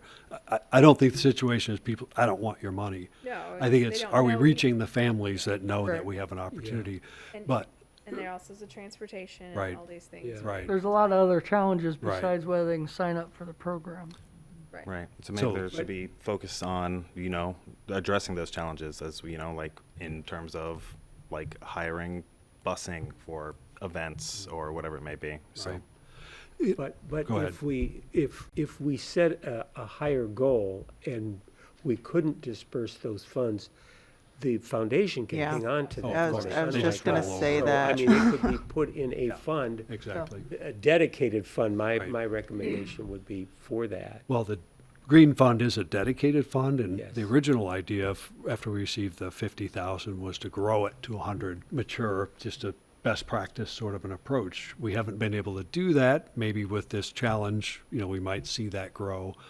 We also recommended the foundation, we might want to start using those dollars, if there's a way to, if there's need. Doesn't seem to make sense to sit on dollars that are, available for Yeah. scholarships. And I can tell you our amount of applications for our regular youth scholarship have gone down since we've been dispersing the $30,000 pot of money. But what That would be makes sense. helpful if we could find a way to raise enough money outside and pull back our 30 and put that back into operating, or, we talked That's about. the internal dollars. Right. Yeah. So that's where I think our team is swirling around. We want to reclaim that. That would help us if there were replacement dollars either raised, identified, or provided through another provider, like this proposed potential gift. So, but Well, trying to find out what is that annual number, for what we'll call family scholarships. It also addresses the ease of getting the money, correct? I mean, the scholarship program, there's a lot of paperwork, our normal scholarship program versus us going out in Urbana. What do you want to be in? Here you go, right? So, Right, so it's like the subsidy is easier than, Yeah, that, a subsidy yeah. is easier than direct payments, Yeah. essentially a I mean, scholarship, because for both parties, Yeah. right? For Yes. us and the person who's the recipient, it sounds like. yes. but then these kind of things could also fall under the purview of like kind of what you were talking about with meeting with our lawmakers, right? Right. In terms of like not just necessarily physical things for the health and wellness center, but also Well, let me clear. I think my sense in, at least historically, we've seemed to, it's better done on capital or named projects. We haven't tended to get annual gifts of operating or scholar. Is that what you're asking? Could we go to our legislators? And I haven't seen a lot of that. Certainly, we could inquire. We might have better opportunities working with the city with their Yeah. block grants or other. We have been awarded city funds Right. for use. I think we got $10,000 with the last youth services grant that we applied for, if I recall correctly, along with, we were funded for several other programs as well, but youth scholarships was included in the ask, and I would anticipate we'd probably continue to do that moving forward. You know, so I think staff's probably recommended we kind of do a reset on scholarships. A couple of points to track. We're really talking about family. In the past, Michael's right, we tended to say youth, or at least I did. And it is compelling for giving, but we all know there's families that are really challenged. And if the parent couldn't get there, the other family members aren't going to get there either. Looking at ways to work with the foundation, the Green Fund, get a better accurate number, get all of our information in language-friendly formats so that we can get it out there. So we have a number of things we're trying to sort of push through. Some of it's with that communication plan, you know, that we'd like to undertake this next year. But we really probably need, with the new facility, start looking at how are we giving out, how much, and where are those dollars going. You know, are they going into environmental programs or athletics, or, you know, what's the tracking of that? So I guess I'm saying all of that, maybe we don't really know what our number is. You know, we've had targets and we've had success with that, but if we're now expanding that, adding other facilities, might be wise to take a fresh look at it, try to get a better read on what is that annual, you know, goal that we want to raise. So maybe it's also important to express that to the foundation as well, that it's like, you know, that this is something that we're going to put the microscope under or on. And Well, what we do know is that 30 grand that's listed is double what we've been able to do in the last 5 years. From the foundation? They were to give us if they were able to raise 30 grand, and we have this other that's in the works for 30 grand, that's more than we've been able to do the last 5 years, double. 60. What, Yeah. I guess my question is, what has the foundation Yeah. been contributing towards scholarships? Not a back to ton, to Kelsey. be honest with you. I can tell you So that, even yeah. this 30,000 is Yeah, that's a potentially reach, that's a It's a reach, challenge- that's a it's a reach goal. challenge for for the So them. foundation. we That's kind a of went reach down goal. into the 20, make that more, you know. Now, I think if you bring in the concept of the Green Fund, which, I guess I don't understand the green fund. okay. Little Well, the background. foundation is still untangling it a a bit itself, to be honest with Yes. you. And I think that's where some of this comes in. But Vincent Green made an estate gift many years ago now. And I think the initial idea was to sort of make it almost like an endowment or a quasi-endowment. A growth fund. Yeah, let it grow and distribute interest, you know, and well, we didn't see growth. There wasn't Right. really marketing around the Green Fund. I think there was some thinking it would be a vehicle. So we kind of want to resurrect that idea, but think of it more as a spend down fund rather than, or an in and out fund, right? So you're spending it down, but you're always raising money and campaigning to Right. replenish that fund as well. Revolving. Now, those funds, those foundation funds are held by the community foundation, so we need to essentially work with them to make sure that you know, we're not in violation of any agreement, and that that we're using the fund appropriately. So that's kind of where we are with that. I'm hopeful, though, that we'll be able to ultimately use that fund in the way that the foundation would like to and start spending it down. Do we know how much the foundation actually raised in terms of scholarship funds? Do you know? I don't have that number off the top of I my don't head. I mean, disbursement, because what we tend to do, what the foundation typically does, is just sends the funds right at whatever they've raised for youth scholarships right out the door. And I'll tell you, the focus has not been on youth scholarships. It's been on kind of our other capital priorities. And so that is one thing that I do want to kind of mention in the context of this report too, is, you know, the foundation is a finite resource, of course, in time, talent, treasure.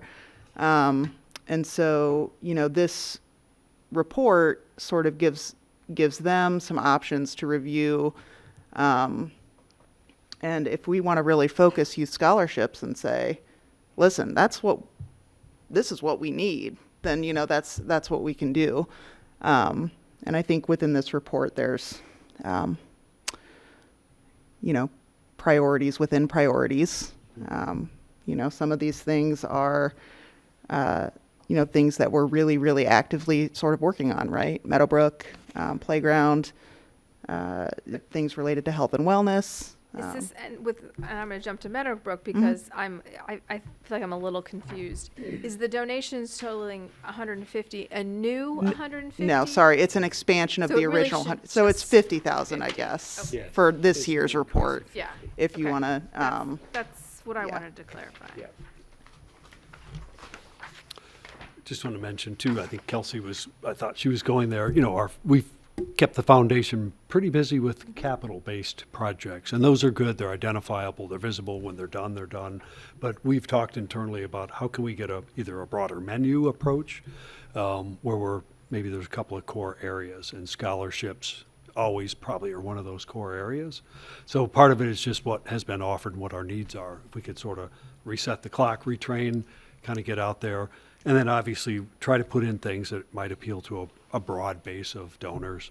For example, the trail might not be our highest priority, because we do have some other access points. But if you're at Turkey Trot, boy, that connection would really make a big difference in that huge event. If we found a way to get that, in place through donor activity or someone that would match a grant or something like that.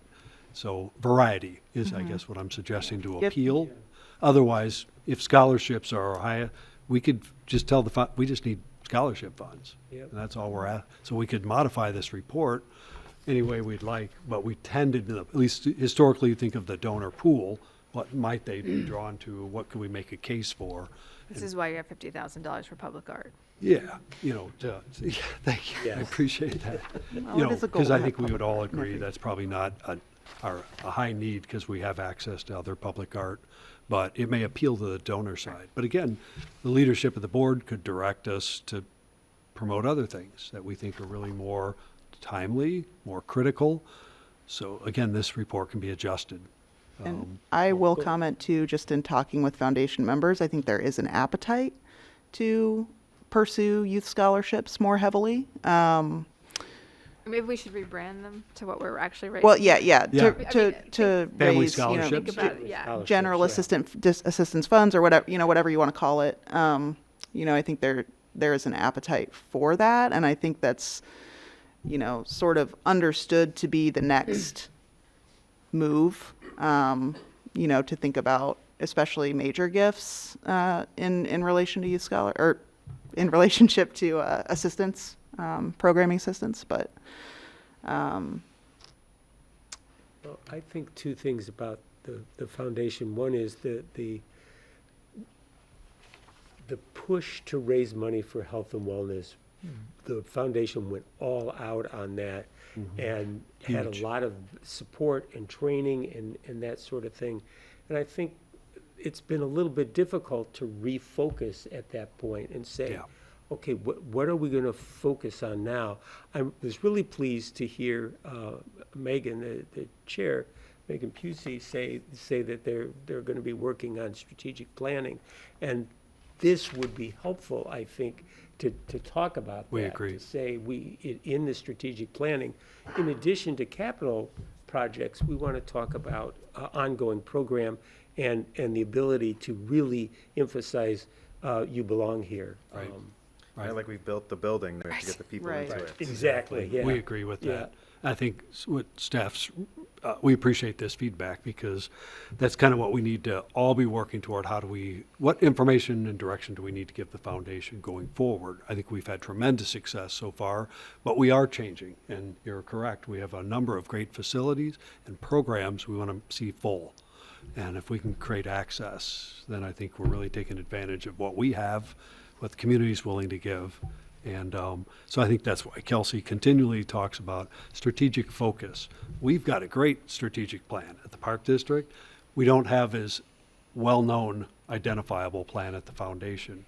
So that's kind of our push message at the staff level is let's work on that so that we get our message re-honed, refocused for what our needs are in the next, let's say, 4 years, given where we're headed.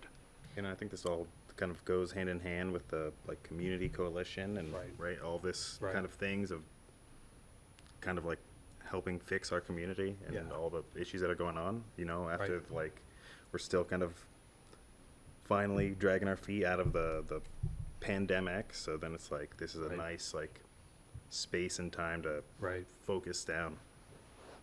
It's a you belong here message, really, because we know access, or the limit to access, is barrier number one. Really, if you can't afford it or can't get there, or the cost is staring you in the face. If there's a way to get over that, then we have next level transportation, things of interest to deal with. But now is the time. And I also encourage us to just, I think, as we think about scholarships, I just want to make sure we're all on the same page. Like, we've also heard from adults, not just families. So how we qualify it, like, Yes. sort of to remove the barriers. Right. I think it's the Right. moment to think about that. When we say family, you have to understand, the Park District doesn't define family. It's anybody that's living with anyone anywhere is a family. So it could be an individual. You could have your family with your dog or your pets or, your household, I guess. But if we need to come up with semantic words that sort of reset who we're trying to serve, I can tell you when we we're took open to out that. Urbana scholarships, if there was a pool pass, that was a family pool pass, we didn't give out just a youth Right. pass. Right. And same way with the health and wellness, it'll be more of a adult and child scenario. Right. But I just don't want anyone who is an adult, Right. who doesn't have a child, to Right, feel think like they they're don't. excluded, You know, right. that's what I'm saying. Well, They seniors. can't are- That they can't ask. Our older right? adults are a good example of Right. that, where technically they wouldn't qualify under a youth scholarship sort of, but there may be compelling need. Right, I feel like we've seen, we've heard from folks, we've seen some things, so. Well, part of the reason I know our staff and myself send the board information about, our community and how people are performing and who needs help and assistance, it's really, that's the basis. So we can target how we're offering programs, facilities, and finding a way to get people in the door. Tim, I was just thinking, we'll be updating the strategic plan within the coming year. Right. And if the foundation's gonna be working on one, I think that there could be some synergy there. Obviously, Yeah, this I like report comes that. out of our plan. Right. And we should have a way to reword that, because we do have, after having met with Special Rec, we saw a lot of young adults that needed Yes. activities and really Right. want activities. So an adult with an adult Correct. dependent living in the same household. So we just Yeah. maybe rebrand it. Yeah. I Call hear it you. You Belong We Here agree. scholarships. I Yeah. mean, It's probably, We'd love to. And I second Derek's just thinking of it as idea. a scholarship and whoever's Yes. coming to get it. Yeah. I mean, and I've given out our in-house scholarships to adults. Yeah, that's awesome. We do strategic focus. It's a little harder to get our volunteer foundation group, that, they're trying to help. They're doing but, great. Hey, can you come 3 hours extra to work on the strategic plan message? But that idea of bringing them together, I think, is very realistic and probably what we should do. Is there, just so we're recapping, Yeah. any recommendation on changes for Kelsey's because planning's report? typically we would present this to them at the January foundation meeting. So, we can certainly, if we need to Again, bring it back to past January strategy. board, we can do that, or we I can think just if make we some know changes. that we have 30 and 30. Right. That may fulfill what we want Right. to do at this And- point, but you're not, Go ahead. No, I am. I think if it's like phase one, we're trying to replace the internal 30 with the external yeah, 30. okay. And then good. phase two is increase that external That 30 sounds to good. 45 or something. I don't know, that's what I was gonna. But I do think we need to convey to the board, to the foundation board, the discussion that we've had. Yeah. Yeah, had that, here. that I know scholarships and probably assistance being a 3 critical people that focus. could do that at that meeting. Yeah. But again, it It's is true. based on the past reports where there's sort of a variety of things floated out with the interest of capturing a donor, not necessarily driven by need or strategic focus, by us. Well, and it is a recognition that sometimes gifts can come from unusual places that maybe you weren't Right? anticipating as well. Yeah, I think also there's a lot of youth who are now parents who are who've gone through especially some of our Right. traditional programs. Right. Who, again, when you break it down to 50, 100, 200, it's a lot more accessible Right. Yeah. in terms of giving. So. Oh, yeah, absolutely. That's one of the attractive things I think about scholarship assistance as a Yeah. And I would philanthropic endeavor. point out, this probably wouldn't be the report we would send our legislators. I think that would be yet a different report on a different focus of need, that would meet the Park District's highest unmet need. So we'll talk a little more about that as we go. This is not this, but related. I can't remember. Do we get like a report from the foundation on what they've dispersed to us or what they've raised?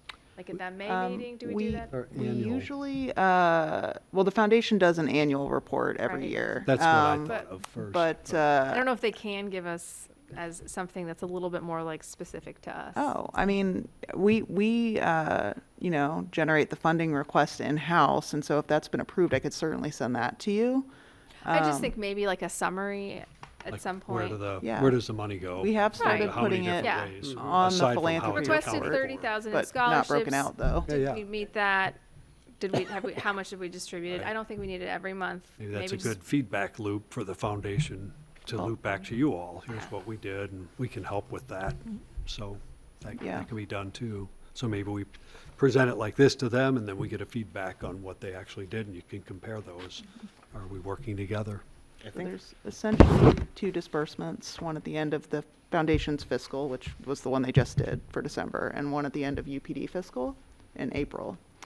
So those would probably be 2 good touch points, I think, where you can see sort of what was requested, and then, Or just to April, because we meet in May too, so Yeah. maybe just to sort of, Good if you've point. done April. both disbursements, Yeah. then, Good topic for the joint meeting. yeah. Yeah. Sorry, I was just gonna say that maybe just like a little idea is just like in terms of like the metrics, right? Like a goal of $30,000 doesn't necessarily. It's just like a number where it's like knowing like, oh, like $30,000 equals this many youth scholarships or whatever it might be, right? As Like many just- pool passes or. Yeah, exactly. Well, like Yeah. How would you divide it up? $30,000 is 250 memberships. Yeah. too. Exactly. So Right. something Right. along those lines of just like changing some of these into like more Right. digestible metrics. Yeah, gotcha. It's like, More that number pers- right there is like, anybody who would want to give Right. money would say, Right. I can help 250 people or 250 memberships. Wow. I mean, that's an It worked for impact. us, didn't it, Jamil? It's huge. I can't Like, that's imagine. huge. Yeah, people would, I'll write a check. Sorry. It will bounce. I mean, I guess the difference is when you're talking program-wise, though, it's across the board, right? So it's a Right. little Yeah. more complicated than, More. It doesn't have to be like It may- specific, right? But like, it'd be more for some programs than it would be for a membership. Yes, but I think if we could give, say, 5 different things that kids or families are headed toward or are interested in or whatever, and say, you could do this, or you could do this, or you could do this, or you could do this. Yep. Not that you're gonna be able to make a choice, but, because we'll make the choice, but, Right. you Right. know, just as an example. Right. Now, this is labeled as the priority projects for 2024. And I don't know that we can realistically expect that the foundation can meet all of these. These are, No. it's just more like things we see on the horizon that we need help with. I mean, if you add it up, yeah, this no. $1.3 million Yeah, to help the health and wellness facility finish, Right. and 500,000 Right. construct a trail. Well, you're already back up near 2 million, and that's a huge ask to come through the foundation. Well, and I think, yeah, certainly not all these things would get their own standalone organized campaign. Yeah, you're right. This is the menu of, to Yeah. help Right. have Right. conversations with. Well, generally the foundation, what do you folks. need? What do you want us to do? Yeah, they Well, want how do it. you have to have And, something, a starting point, and Yeah. so this Well, yeah, report has helped and with you that. hope that the people who are on the foundation know people that might have a specific interest that, Right. that can Yes. be Right, uh, in the variety. piqued by Right. these things. So we're talking about areas where we could really use some help. Right. Not that we expect the foundation What if we to just satisfy all. of them. call these priorities and removed projects and just said priorities 2024? Sure. I mean, I feel That's a like good thought. that's yeah. like that way it doesn't imply that we're going to, All of them, The tackle. scholarship isn't right. a project. Exactly. Yes, that's true. I think from the staff perspective, it was any level of giving at all that would lead to any of these, you know, Yeah. not to minimize it, but, you know, any bit could help. Or if you got part of it, you could possibly get a grant to get the other half for some of the capital, some of the capital things. Before our strategic plan, we used to have a list of projects that was Right. Yeah. Oh, it's really easy. I remember. long. Remember how often- And a project like Blair Park Tennis might have gotten overlooked, but because it was one of the priority projects, one of our trustees who was very interested in tennis took it and ran with it. So it's an effective tool, and we can't do them all, but it's a menu. Yeah. I do like the idea of using the word priorities, though, or like funding priorities. Imply that we're going to complete all of these No. things Right. in And 2024, when- regardless of their funding. When we present it, we do tell them we don't, you know, the board is not telling you that they expect every single one of these items checked off the list, you know, Right. but they are all important things to keep in mind as you're, you know, meeting with potential donors, or just if you know somebody, you know, it can start a conversation, so.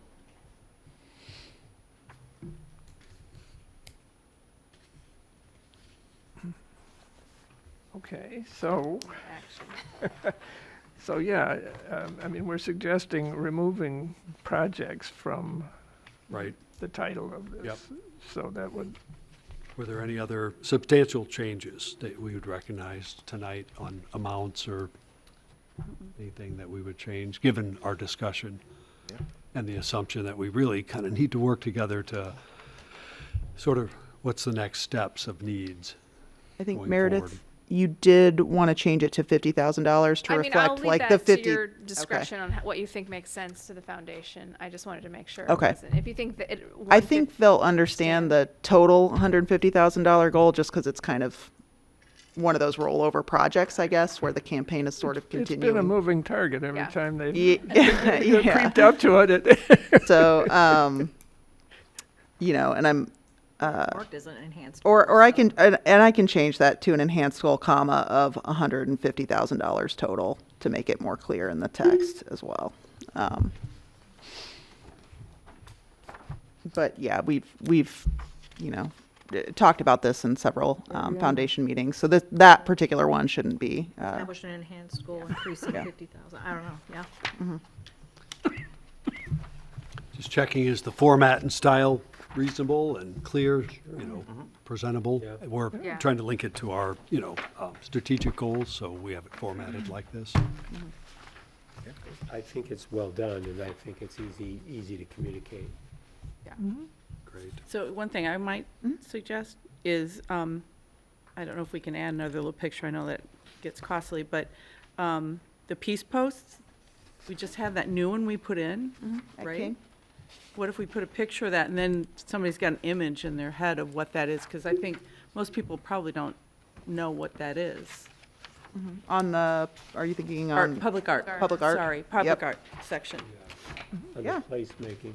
Yeah, I think we've got some good ones I of mean, it that, would also so, say, yeah. look what we've just done. yeah, Good idea. absolutely. Well, I move to accept the 2024 priorities report for Urbana Parks Foundation. Second. That's been moved and seconded. Is there any further discussion on this? Having had a rather robust one already. Hearing none, let's do a roll call, starting with Roger. Aye. Aye. Aye. Aye. Aye. And that carries unanimously with all 5 commissioners voting. Action to accept the 2024 annual meeting calendar. Staff's put the various meeting schedules together for study sessions, regular board meetings, and our 2 special meetings, and then the UPDAC meetings. Something I would like to raise is whether we want to go back to having the same normal starting time for both study sessions and our regular meetings. It's funny, That was Laura and I the- were the- talking about that too. The earlier starting time, I believe, historically went back to a period under a different director when we were spending a lot of time in study sessions. And they were lasting late, and so the idea was to move it to 6:30 to make it possible to stay awake until the end of them. And I think it would be easier just for everybody's rhythm if we had the same time. And I'm guessing maybe 7 would work better than 6:30 for most of us, but I don't know. That's preferable for my work schedule. Because I work till 6 p.m., so the 6:30 is a little tight. I'm fine with either. I was gonna suggest we start at 5:30, but that's not gonna work. But 7 works, it's fine. Yeah. Either way. Well, okay. I mean, I guess the real question is, do we all want them to be consistent? Or maybe not. Fine with me. Yeah, makes sense. Yeah. That helps you, a lot, yeah. Yeah. I'm okay with that. Yeah. It does at times get confusing, so. Yeah. It truly does. And then that also gives us a little bit of extra space in if we had to do executive sessions or whatever Oh, yeah. beforehand, starting at Yes. 6:30. Yeah. That's true. Good Right. point. And those be unusual events which you might actually be able to remember. So, okay.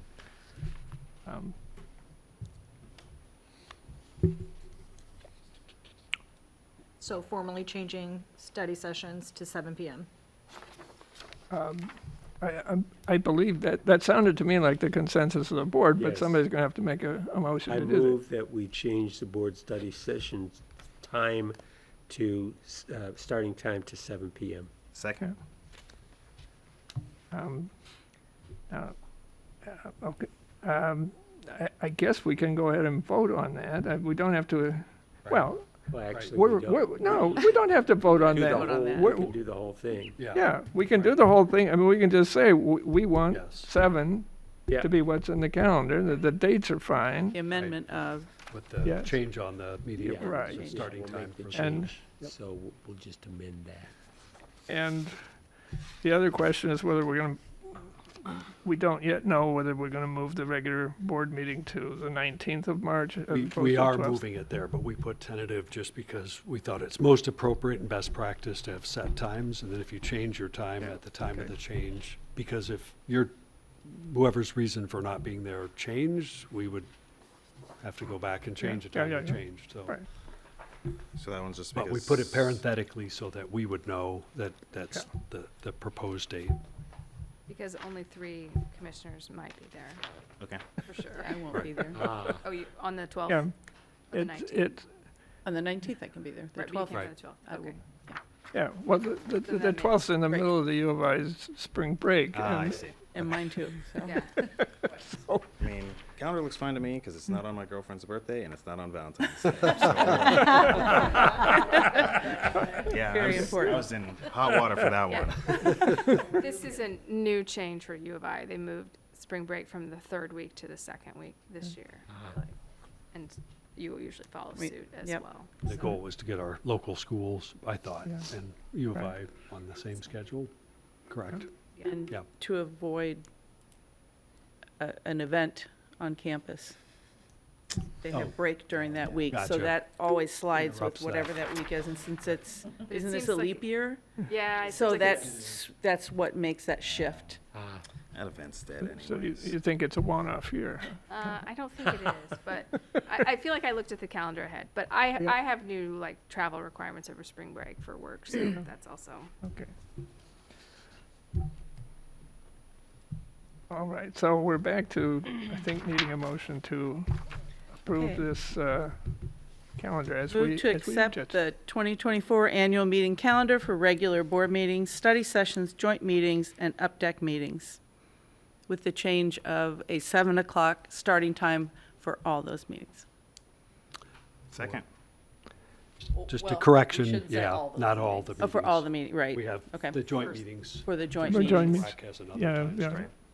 But For the Sorry joint. to interrupt your motion No, I thank you. for the, For study for the session. study session. in the regular Okay. board meetings.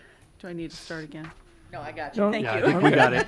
And We're tracking, you just didn't so, want to say all of them. any further discussion? Everyone's clear on what we're approving, I hope. 7 o'clock on Tuesdays.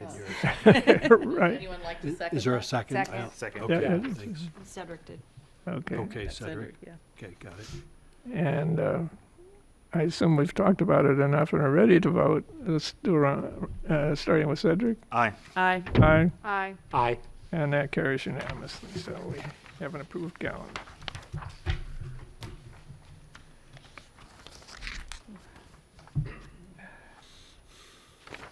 Now, we're to item D, 2023 ADA Transition Plan Updates. I think staff's probably very excited to come up after seeing. There we have You got to cool your heels a long time. Keenan and Jamil are going to provide the review for us on the plan. So you all have received this report from Kara Dudek for the past few years, so we're excited for the transition we have here before you, because we've got Keenan and Jamil teaming up on as co-coordinators. Keenan will be doing facilities and parks primarily, the ADA transition plan, whereas Jamil is going to focus more on programs and special events, and together they're going to help us shepherd our plan moving forward. So with that, I'll hand the floor over to you guys. Thank you. So since the first accessibility assessment, ADA transition plan, and update in 2011, we continue to look for new ways and understanding of accessibility standards and solutions for physical accessibility and deficiencies. So the Park District consistently includes the most up-to-date ADA standards and new projects and updates to existing infrastructure. Specific barriers to accessibility from the ADA transition plan are being addressed in all new constructions and design with accessibility and universal design as priorities. So as introduced in 2021, the Park District has acted Skolsky Consulting to create a new ADA transition plan, which I'll be going over shortly. And so onto the statement of work, all Urbana Park District parks and facilities have been assessed for physical barriers and currently best practices for programs, events, and communications are being factored into our planning as well. So just want to quickly give you guys a preview of what this database looked like.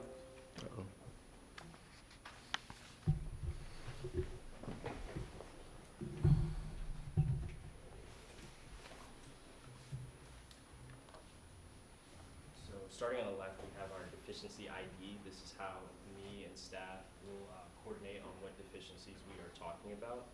That's the easiest way to go about it, other than saying here at Ambux or here at Meadowbrook. Moving along, we have the property name along with the building code. We have assets name, so if it's in Ambux, we have the concession and restroom building, or we might have the Gene Driscoll Pavilion. Next, we have our location of where the deficiency is located at. So here we can see a single user restroom. Below more, we can see there's concessions, playgrounds. Moving along, we have our solution. This is more of a suggestion for us on what we should do.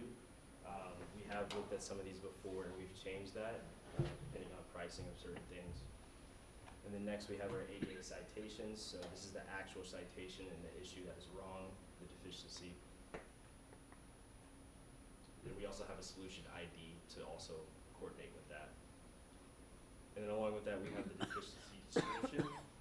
Some of these are quite lengthy, and some of these you may have to look up in our ADA citations to get a better understanding of what we want to fix. And then we also have our recommendation. This is mainly put together by Jennifer Skolsky, and we go by the recommendations, but like I said, if something like pricing or another factor will change, we will change the recommendation from what it is. And then these are actually prioritized by priority. So there's priority 1, which is a critical, and then there's priority 2, which is serious, 3 is moderate, and 4 is minor. And then lastly, we have a photo reference. It won't show up here, but I will show in just a second. So we use this database to basically draw out what we want to look for in a park, certain deficiencies, certain problems that are wrong, and from here I can make a report based on what we want to find or what we want to see. So here, I'll just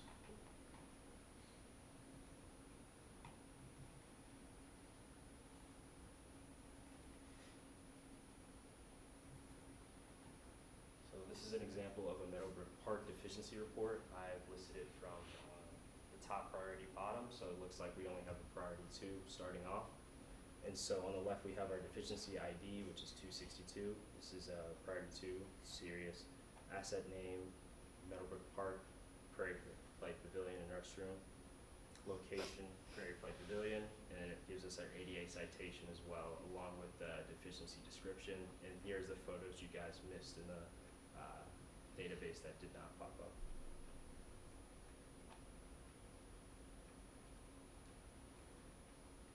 Here is just a second example of Blair Park. It's in the same format, but just a little bit different with the ADA citations. So obviously these are 2 projects that we're hoping to be doing soon. The Prairie Play Playground is part of our Prairie Play project, and waiting hopefully on good news on the OSLOD grant for Blair Park. So these sorts of reports Keenan can provide our consultant, our design team, and they can make sure they integrate these recommendations into the design and the updates.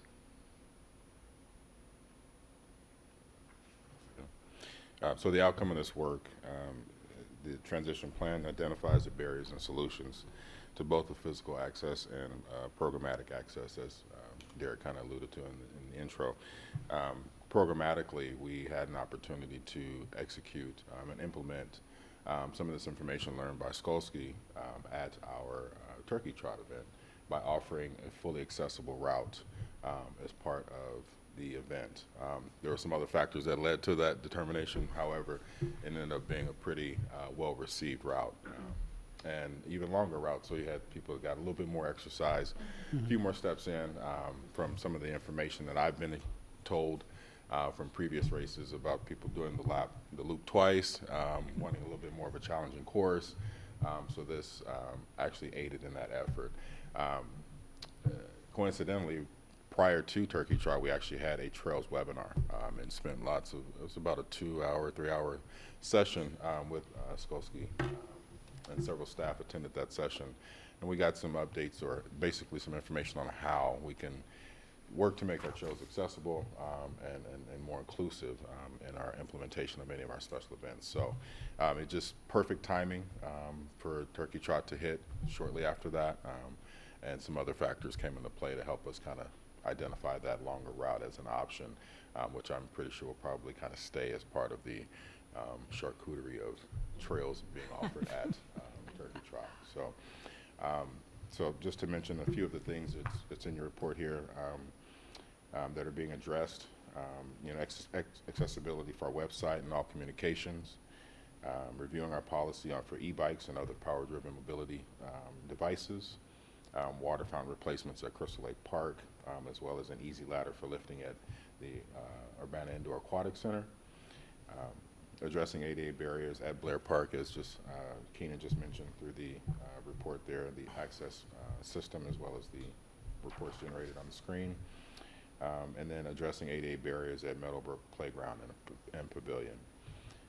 Several trainings took place so far already. I remember Derek and I both looking at each other and saying, my head is spinning a little bit with all of the information that we're receiving. But it's very valuable and really gets us in the mindset of thinking, again, inclusivity, accessibility, and making sure that we are,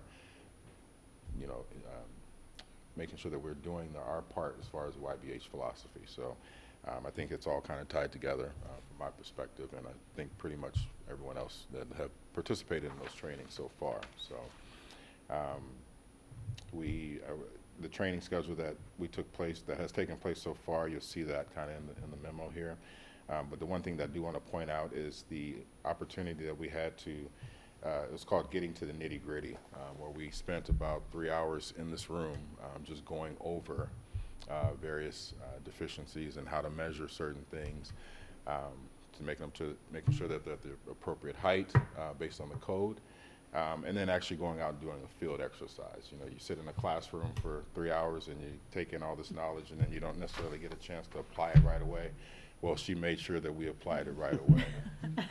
And we visited Blair Park and Ambucks Park.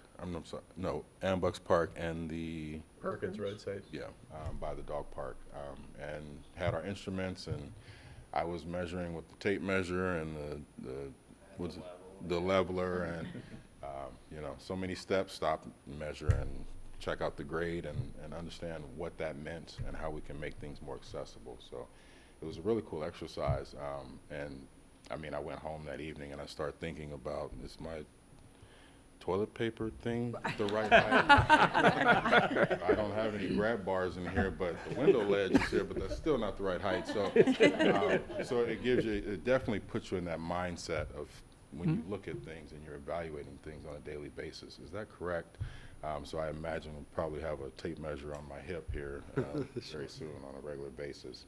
And then tomorrow morning we spend part of the morning in training regarding access to special events. So that'll be about a 2.5 hour, 3 hour training to get us prepared for our upcoming season, and thinking about all the critical things that we can address and how we can make sure that the experience for our patrons is well received and carefully thought out and planned for. So, In this new accessibility assessment, there are 442 deficiencies in total. To compare, from the 2011 report, there were 745 deficiencies. So we've been slowly eating away at it, and we'll continue that process.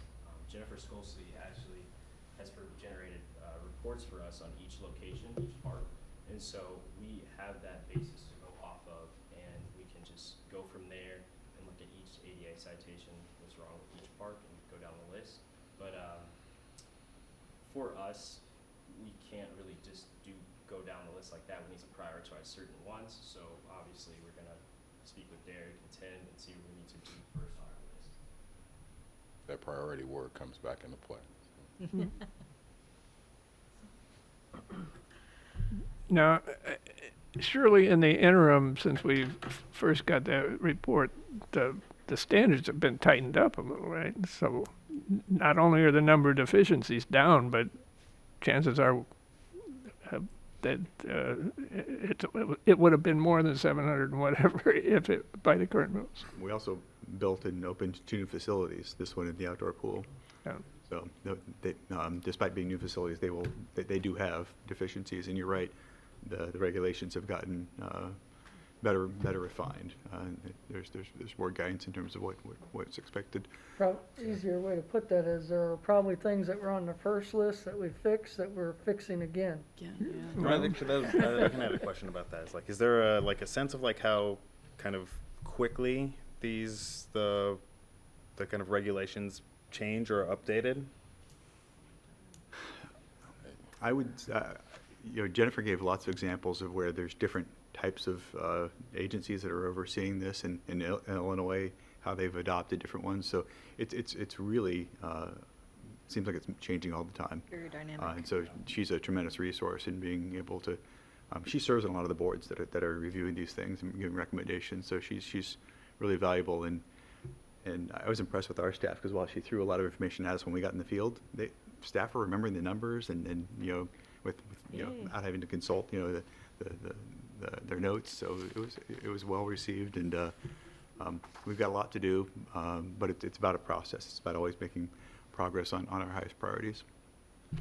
Well, and it's not a static situation either, right? So how often do you envision reviewing? I mean, is it going to be an annual circumstance of reviewing the whole park system? You pick certain parks and do them on some kind of schedule? What we've done so far is we've generated reports of the critical priority items, and we've been reviewing those with staff. After walking Ambucks Park with Jennifer, she encouraged us to also begin looking at some of the lesser priority things that are a little bit more accessible in terms of be able to adjust them more quickly. And she said some of those higher critical things require a lot of planning, maybe even, bringing in a consultant, sometimes a rehab projects of a facility. So while we've been focusing on that so far, we're going to start to look at some of the other items as well, and make sure we're making steady progress. One thing I learned, Michael, I was going to add is that the rulemaking, I call it the rulemaking, think of it, they had to figure everything indoor and outdoor. Think of every single thing, that kind of facility that is outdoor. So they weren't able to do every single thing at first, so they went through priority, sites. So your marinas or, Disney World, think of a place like that. How do you take on an amusement park? So working through all those, it's a lot. And the more of those that are out there, they'll give us that specific information. So for example, athletic facilities was very eye-opening. I think we're looking at a little bit different look at, the old athletic facilities where access for players, everyone involved, and the spectators are all sort of built into that. So I think that's, kind of different than when we started of just, you got to get in the door. So that was sort of where you started your ADA improvements. Each time that new rules come out or anything's updated, as Derek said, it just continues. So I'm not sure there'll ever be an end point and then a start over, but it'll probably be more continual. Certainly after, many, many, many years, you could probably get that finer tuned, but I'd say everybody in our business is probably starting to work where we are at this point, where they should be. Well, and I think a lot of this, one, you need to make the improvements, but two, it's just instilling that you're always thinking of it. And every time you do a new something, you're checking the standards. So in 2000, we were kind of thinking about that, but now the whole industry, from engineers to practitioners, are thinking about what is it we need to do to make this as universal as we can. Right? So I think a lot of it is just instilling that process into everyone. Like your guys are throwing out all these numbers because it's instilled in them to be thinking that way. So One example of a change that is very recent and is they're changing clear floor space from what is for more of a wheelchair to more of a scooter. Right. Seeing more and more scooter use, and so that's happening right now as we're speaking. It's probably mind-blowing how you think you've thought of everything, you know what I Right. mean? As many of these as we've done, and we think we've covered everything, and then, we kind of float it by Jennifer, and she's like, oh, but, Right. no matter how purposeful or intentional, Mm-hmm. there's always something. It's good to have her having our back, Right. I guess, for lack of a better word. Or another way to look at it, another layer of planning and design. Let's say if you're building a building, it would be wise to have an ADA, consultant working with you from the beginning. I think we found we had at least one item in our Yeah. brand new health and wellness that we were able to call out ahead of time that was planned one way, and we found it wasn't accessible, meeting the standard. So we have a way to, but that just shows in a brand new building, you would assume everybody knows what you need. And what we found is probably they don't. We might ultimately have staff that might be better trained, at least in some areas, than some of our professional architects and engineers. Certainly when it comes to the outdoor world. I think the other thing is relying on the feedback of users. Yeah. And getting them involved in the planning stages so that they can weigh in and help you understand if that's universally designed to meet their needs as well. So it definitely got the wheels turning on everything that we do and how we move forward.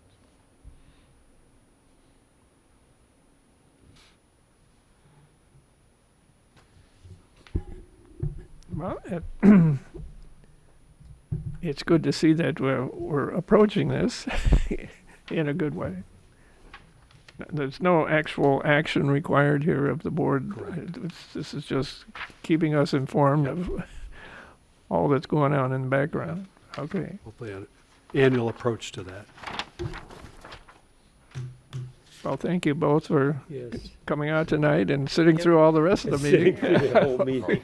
No problem. So, We'll make sure to have some extra tape measures ready for you. Come and join us, so, thank you for your All time. right. Gentlemen. good night. Thanks, guys.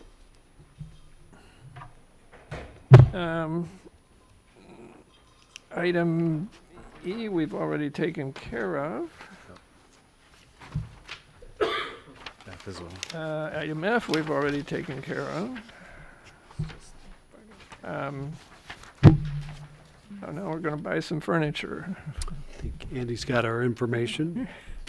Yes, and I did make sure to take some time at the study session to review our furniture bid. Tried to update as we went through our bid process with Farnsworth.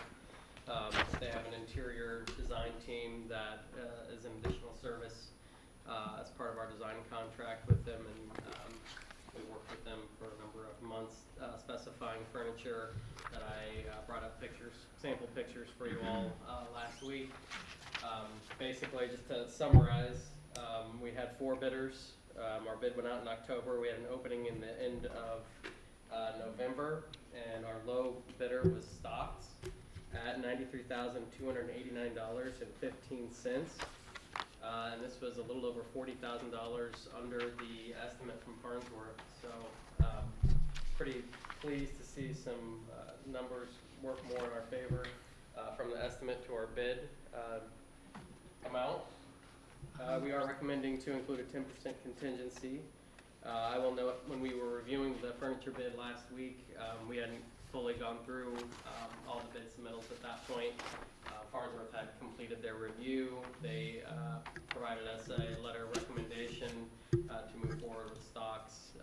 Reached out to Stocks and had multiple project experience working with them, as have our park district ourselves. They've always been great to work with. So our recommendation is to award to Stocks tonight with a 10% contingency. Well, I move to approve the purchase of furniture for the Health and Wellness Center in the amount of $93,289.15 and a contingency of $9,329 to Stocks Office Furniture of Champaign, Illinois. Second. That's moved and seconded. Any further discussion? Hearing none, let's do a roll call, starting with Cedric. Aye. Aye. Aye. Aye. Aye. And that carries unanimously with all 5 commissioners voting.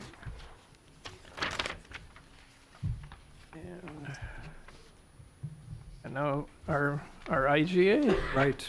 Just thought I could go over a few of the items included there, hopefully answer any questions. Again, we're hoping is that each of the districts would adopt this. 2 of our agencies, ourself and the Champaign County Forest Preserve, have the same legal counsel, so Matt has reviewed it in context of both of us. But essentially in the document, we have the introduction, the whereases state the situations that are given in the field and on site. Moving down to the therefore, item 1 basically indicates that the grant would cover the construction and engineering costs not to exceed the $11,200,000. The Champaign County Forest Preserve would be the lead agency, basically meaning DCO would communicate with them, work with them, and sending funds, and that this IGA allows us to work intermixed amongst ourselves to share that money and manage the project. On page 2, the bullet points cover the scope of work for each of the agencies, followed by bullet or number 3, which breaks down the percentage and the dollar amount in each award. Item 4 talks about each group being solely responsible for anything that exceeds the grant. So if our costs came in higher because we wanted more things, we would pay for that difference. We wouldn't receive any additional money.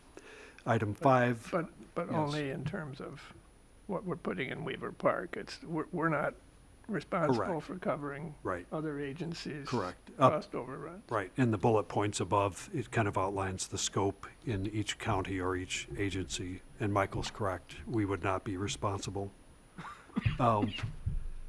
Item 5 talks about in the event there were dollars left over, bids came in low, that we would have the ability to reallocate the funds. Number 6 talks about that the groups would have a chance, an opportunity to present and discuss fund reallocation. Number 7 indicates the Champaign County Forest Preserve would contract an owner's representative to represent all of us. Number 8, we'll have periodic financial and performance reports. Forest Preserve, in item 9, manage the procurement and contracts on our behalf. Obviously, we have a team and we're already working in a steering committee format. We're going to be meeting weekly through the duration of the construction, so we'll have ample times to communicate. So, Mhm. since they're gonna manage these things, are they dispersing not dispersing monies to us officially? No, we'll still do our pay requests. They'll basically hold the money. It's in, our proportion. We'll internally manage our I project. guess I'm just wondering, Yes. what will be coming to the board for approval? I'll have a better idea once we start generating those based on the group we get selected, but some way to signify that we're paying our bills and that, we're making progress on the report. Because it does note that we have to submit periodic financial and progress reports, so we'll have some format to do that. But our bids actual would be, contracting agency is going to be the Yes. Champaign County Forest Preserve. right, we'll oversee Like a the, reimbursement, is that what we're doing? Or they'll do they'll do direct yeah, payments? DCO would pay them and then anything would be, This is very different than Well, it anything is. we've done Yeah, before. very different. And Although it- presumably the contractor would build a forest preserve district. Yes, So I'm saying, we're not gonna see regular correct. things related, Right. regular items, action items. not like these, like we're Yeah. doing for health and The wellness. the closest example is probably ITEP, Yeah. IDOT, because they're, Yeah, IDOT's contracting with Good Stark, point. and they're paying Stark. right. We're sort of the invisible owner, which is odd. Usually we're running it all and running it through our front doors. Yeah, good But comparison. we would presumably be seeing the designs Yes. Absolutely. that are going to be bid. Absolutely. And we'll do I mean, our that's own More the- interesting parts internal, of it. let me say it different. The bills. Champaign County Forest Preserve wouldn't be making our decisions. Right. So we'll make our decisions, but we have to have a pass-through agency.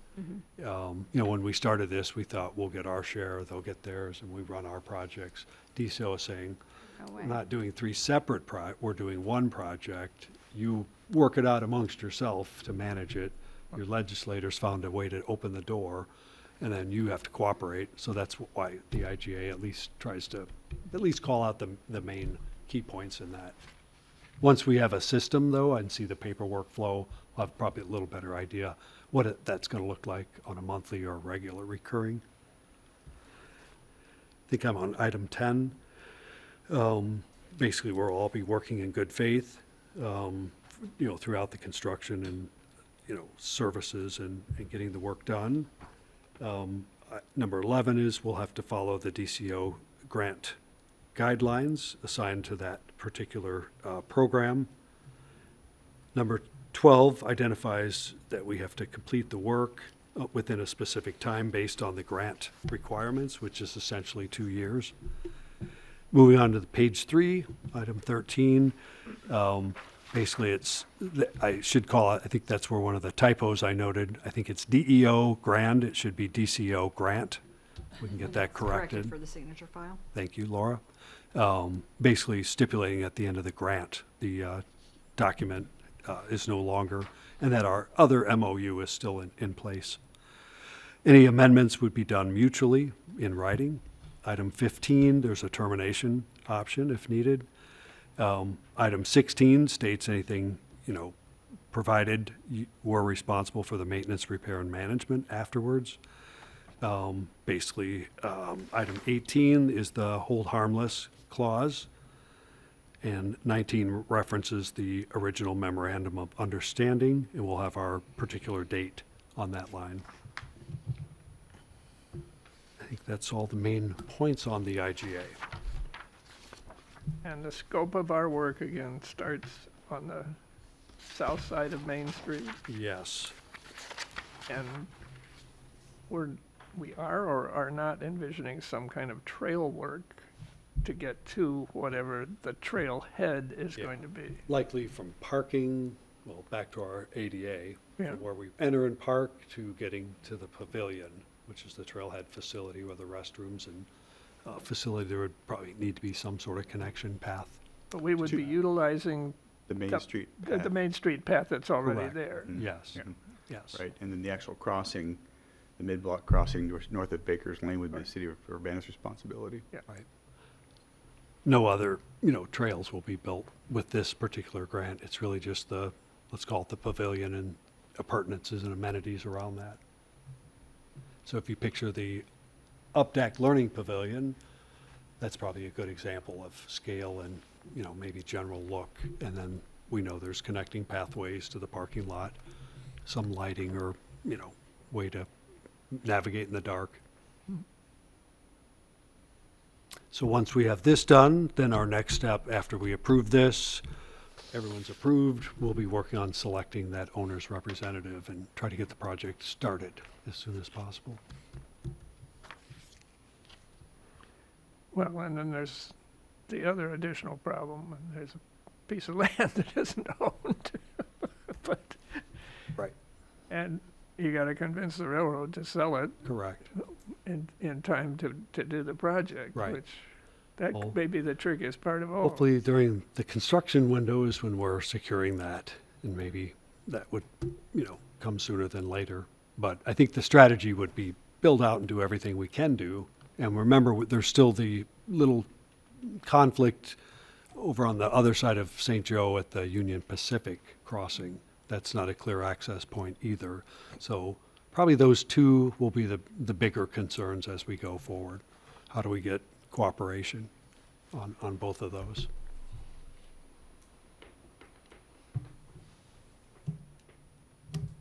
Well, it's still enormously exciting. It is. It's wonderful to be at this point. It's taken many years, and now we're talking about literally constructing something that will receive riders into Urbana. It's hard to imagine. And let's just hope that there aren't too many cost overruns that, Right. Good point, Michael. We do have a tight budget. We're already thinking about, what can we build with the dollars that we have? And another good point too, I think our estimates came before the inflated cost world happened. We had this information together, it was sent down the pipeline, inflation hit. When the awards come, they're based on whatever, numbers were there. So we are not able to adjust for inflation, so we'll have to watch it really tight. Obviously, each district could add additional dollars, or if they had donor dollars, to add more to that project. Even doing that's tricky with the scope and trying to stay within DCO guidelines. we're dependent on the Forest Preserve District to acquire that additional railroad right-of-way that would be I mean, required. ultimately, they'll own it. I think our whole steering committee is responsible to make that happen. If we can't get that, then it doesn't help the UPD, and Vermilion County can't send their people all the way, but Yeah, no, I owner-wise, understand, they would own but it. if the railroad is recalcitrant in terms of what they're willing to sell for, the cost overage is on the shoulders of the Champaign County Forest Preserve District under this agreement, Yeah. and we're dependent on them finding a way to get that funded. Right, yep. I would say most trail projects are a house of cards in the sense that everything is contingent on that next connection and, the cooperative spirit that people, can find. It's not how we would choose it. We would want to, see, typically we secure and own a parkland and then develop plans for it and then construct it. This is a little bit of everything at the same time, land acquisition, planning, development. Until we, actually, the Urbana Parks Foundation, the KRT Friends Group acquired the Merklo property, there wasn't as much, pressure on that piece, but as soon as that happened, that's Right. the next highest priority. Right. And we're certainly going to offer as much encouragement and assistance as we can. That's got to be job number one. I think if folks aren't cooperative or at least, acting in good faith, we will have to go immediate to our legislators. We're going to need a solution. Because we can't see a single reason why there's a viable market reason other than we own it to withhold that abandoned corridor. So let me say it differently. It would be mean-spirited and there'd be another motive for somebody other than we own it, we don't have to sell it. But that's probably not what our legislators would expect of some of our corporate groups that also received enormous handouts and, arrangements from our government. So that's ultimately where we would probably need to find some pressure if we couldn't do it locally. Well, I move to provisionally approve the KRT intergovernmental agreement for the DCEO grant of $11,200,000 contingent sorry. upon Oh, the sorry. subsequent approvals from the Jumped in too soon. Champaign County Forest Preserve District and the Vermillion County Conservation District. Now I'll second it. Thank you. Well, that was a motion. Wait a second. And you did second. Yes, I seconded it twice. Okay, seconded and thirded by Roger. Any further questions or comments on this? Hearing none, let's start with Roger for roll Aye. call. Aye. Aye. Aye. Aye. Okay, that carries unanimously, so I guess we don't have an IGA yet until somebody else approves Get it. the signature trains going. Yeah. So that takes us to item I, which we did not remove any new business from the consent agenda, so we're down to Roman numeral 9, comments from commissioners. Anything further to say? Seeing none, then we have exhausted our agenda, and I will declare us adjourned.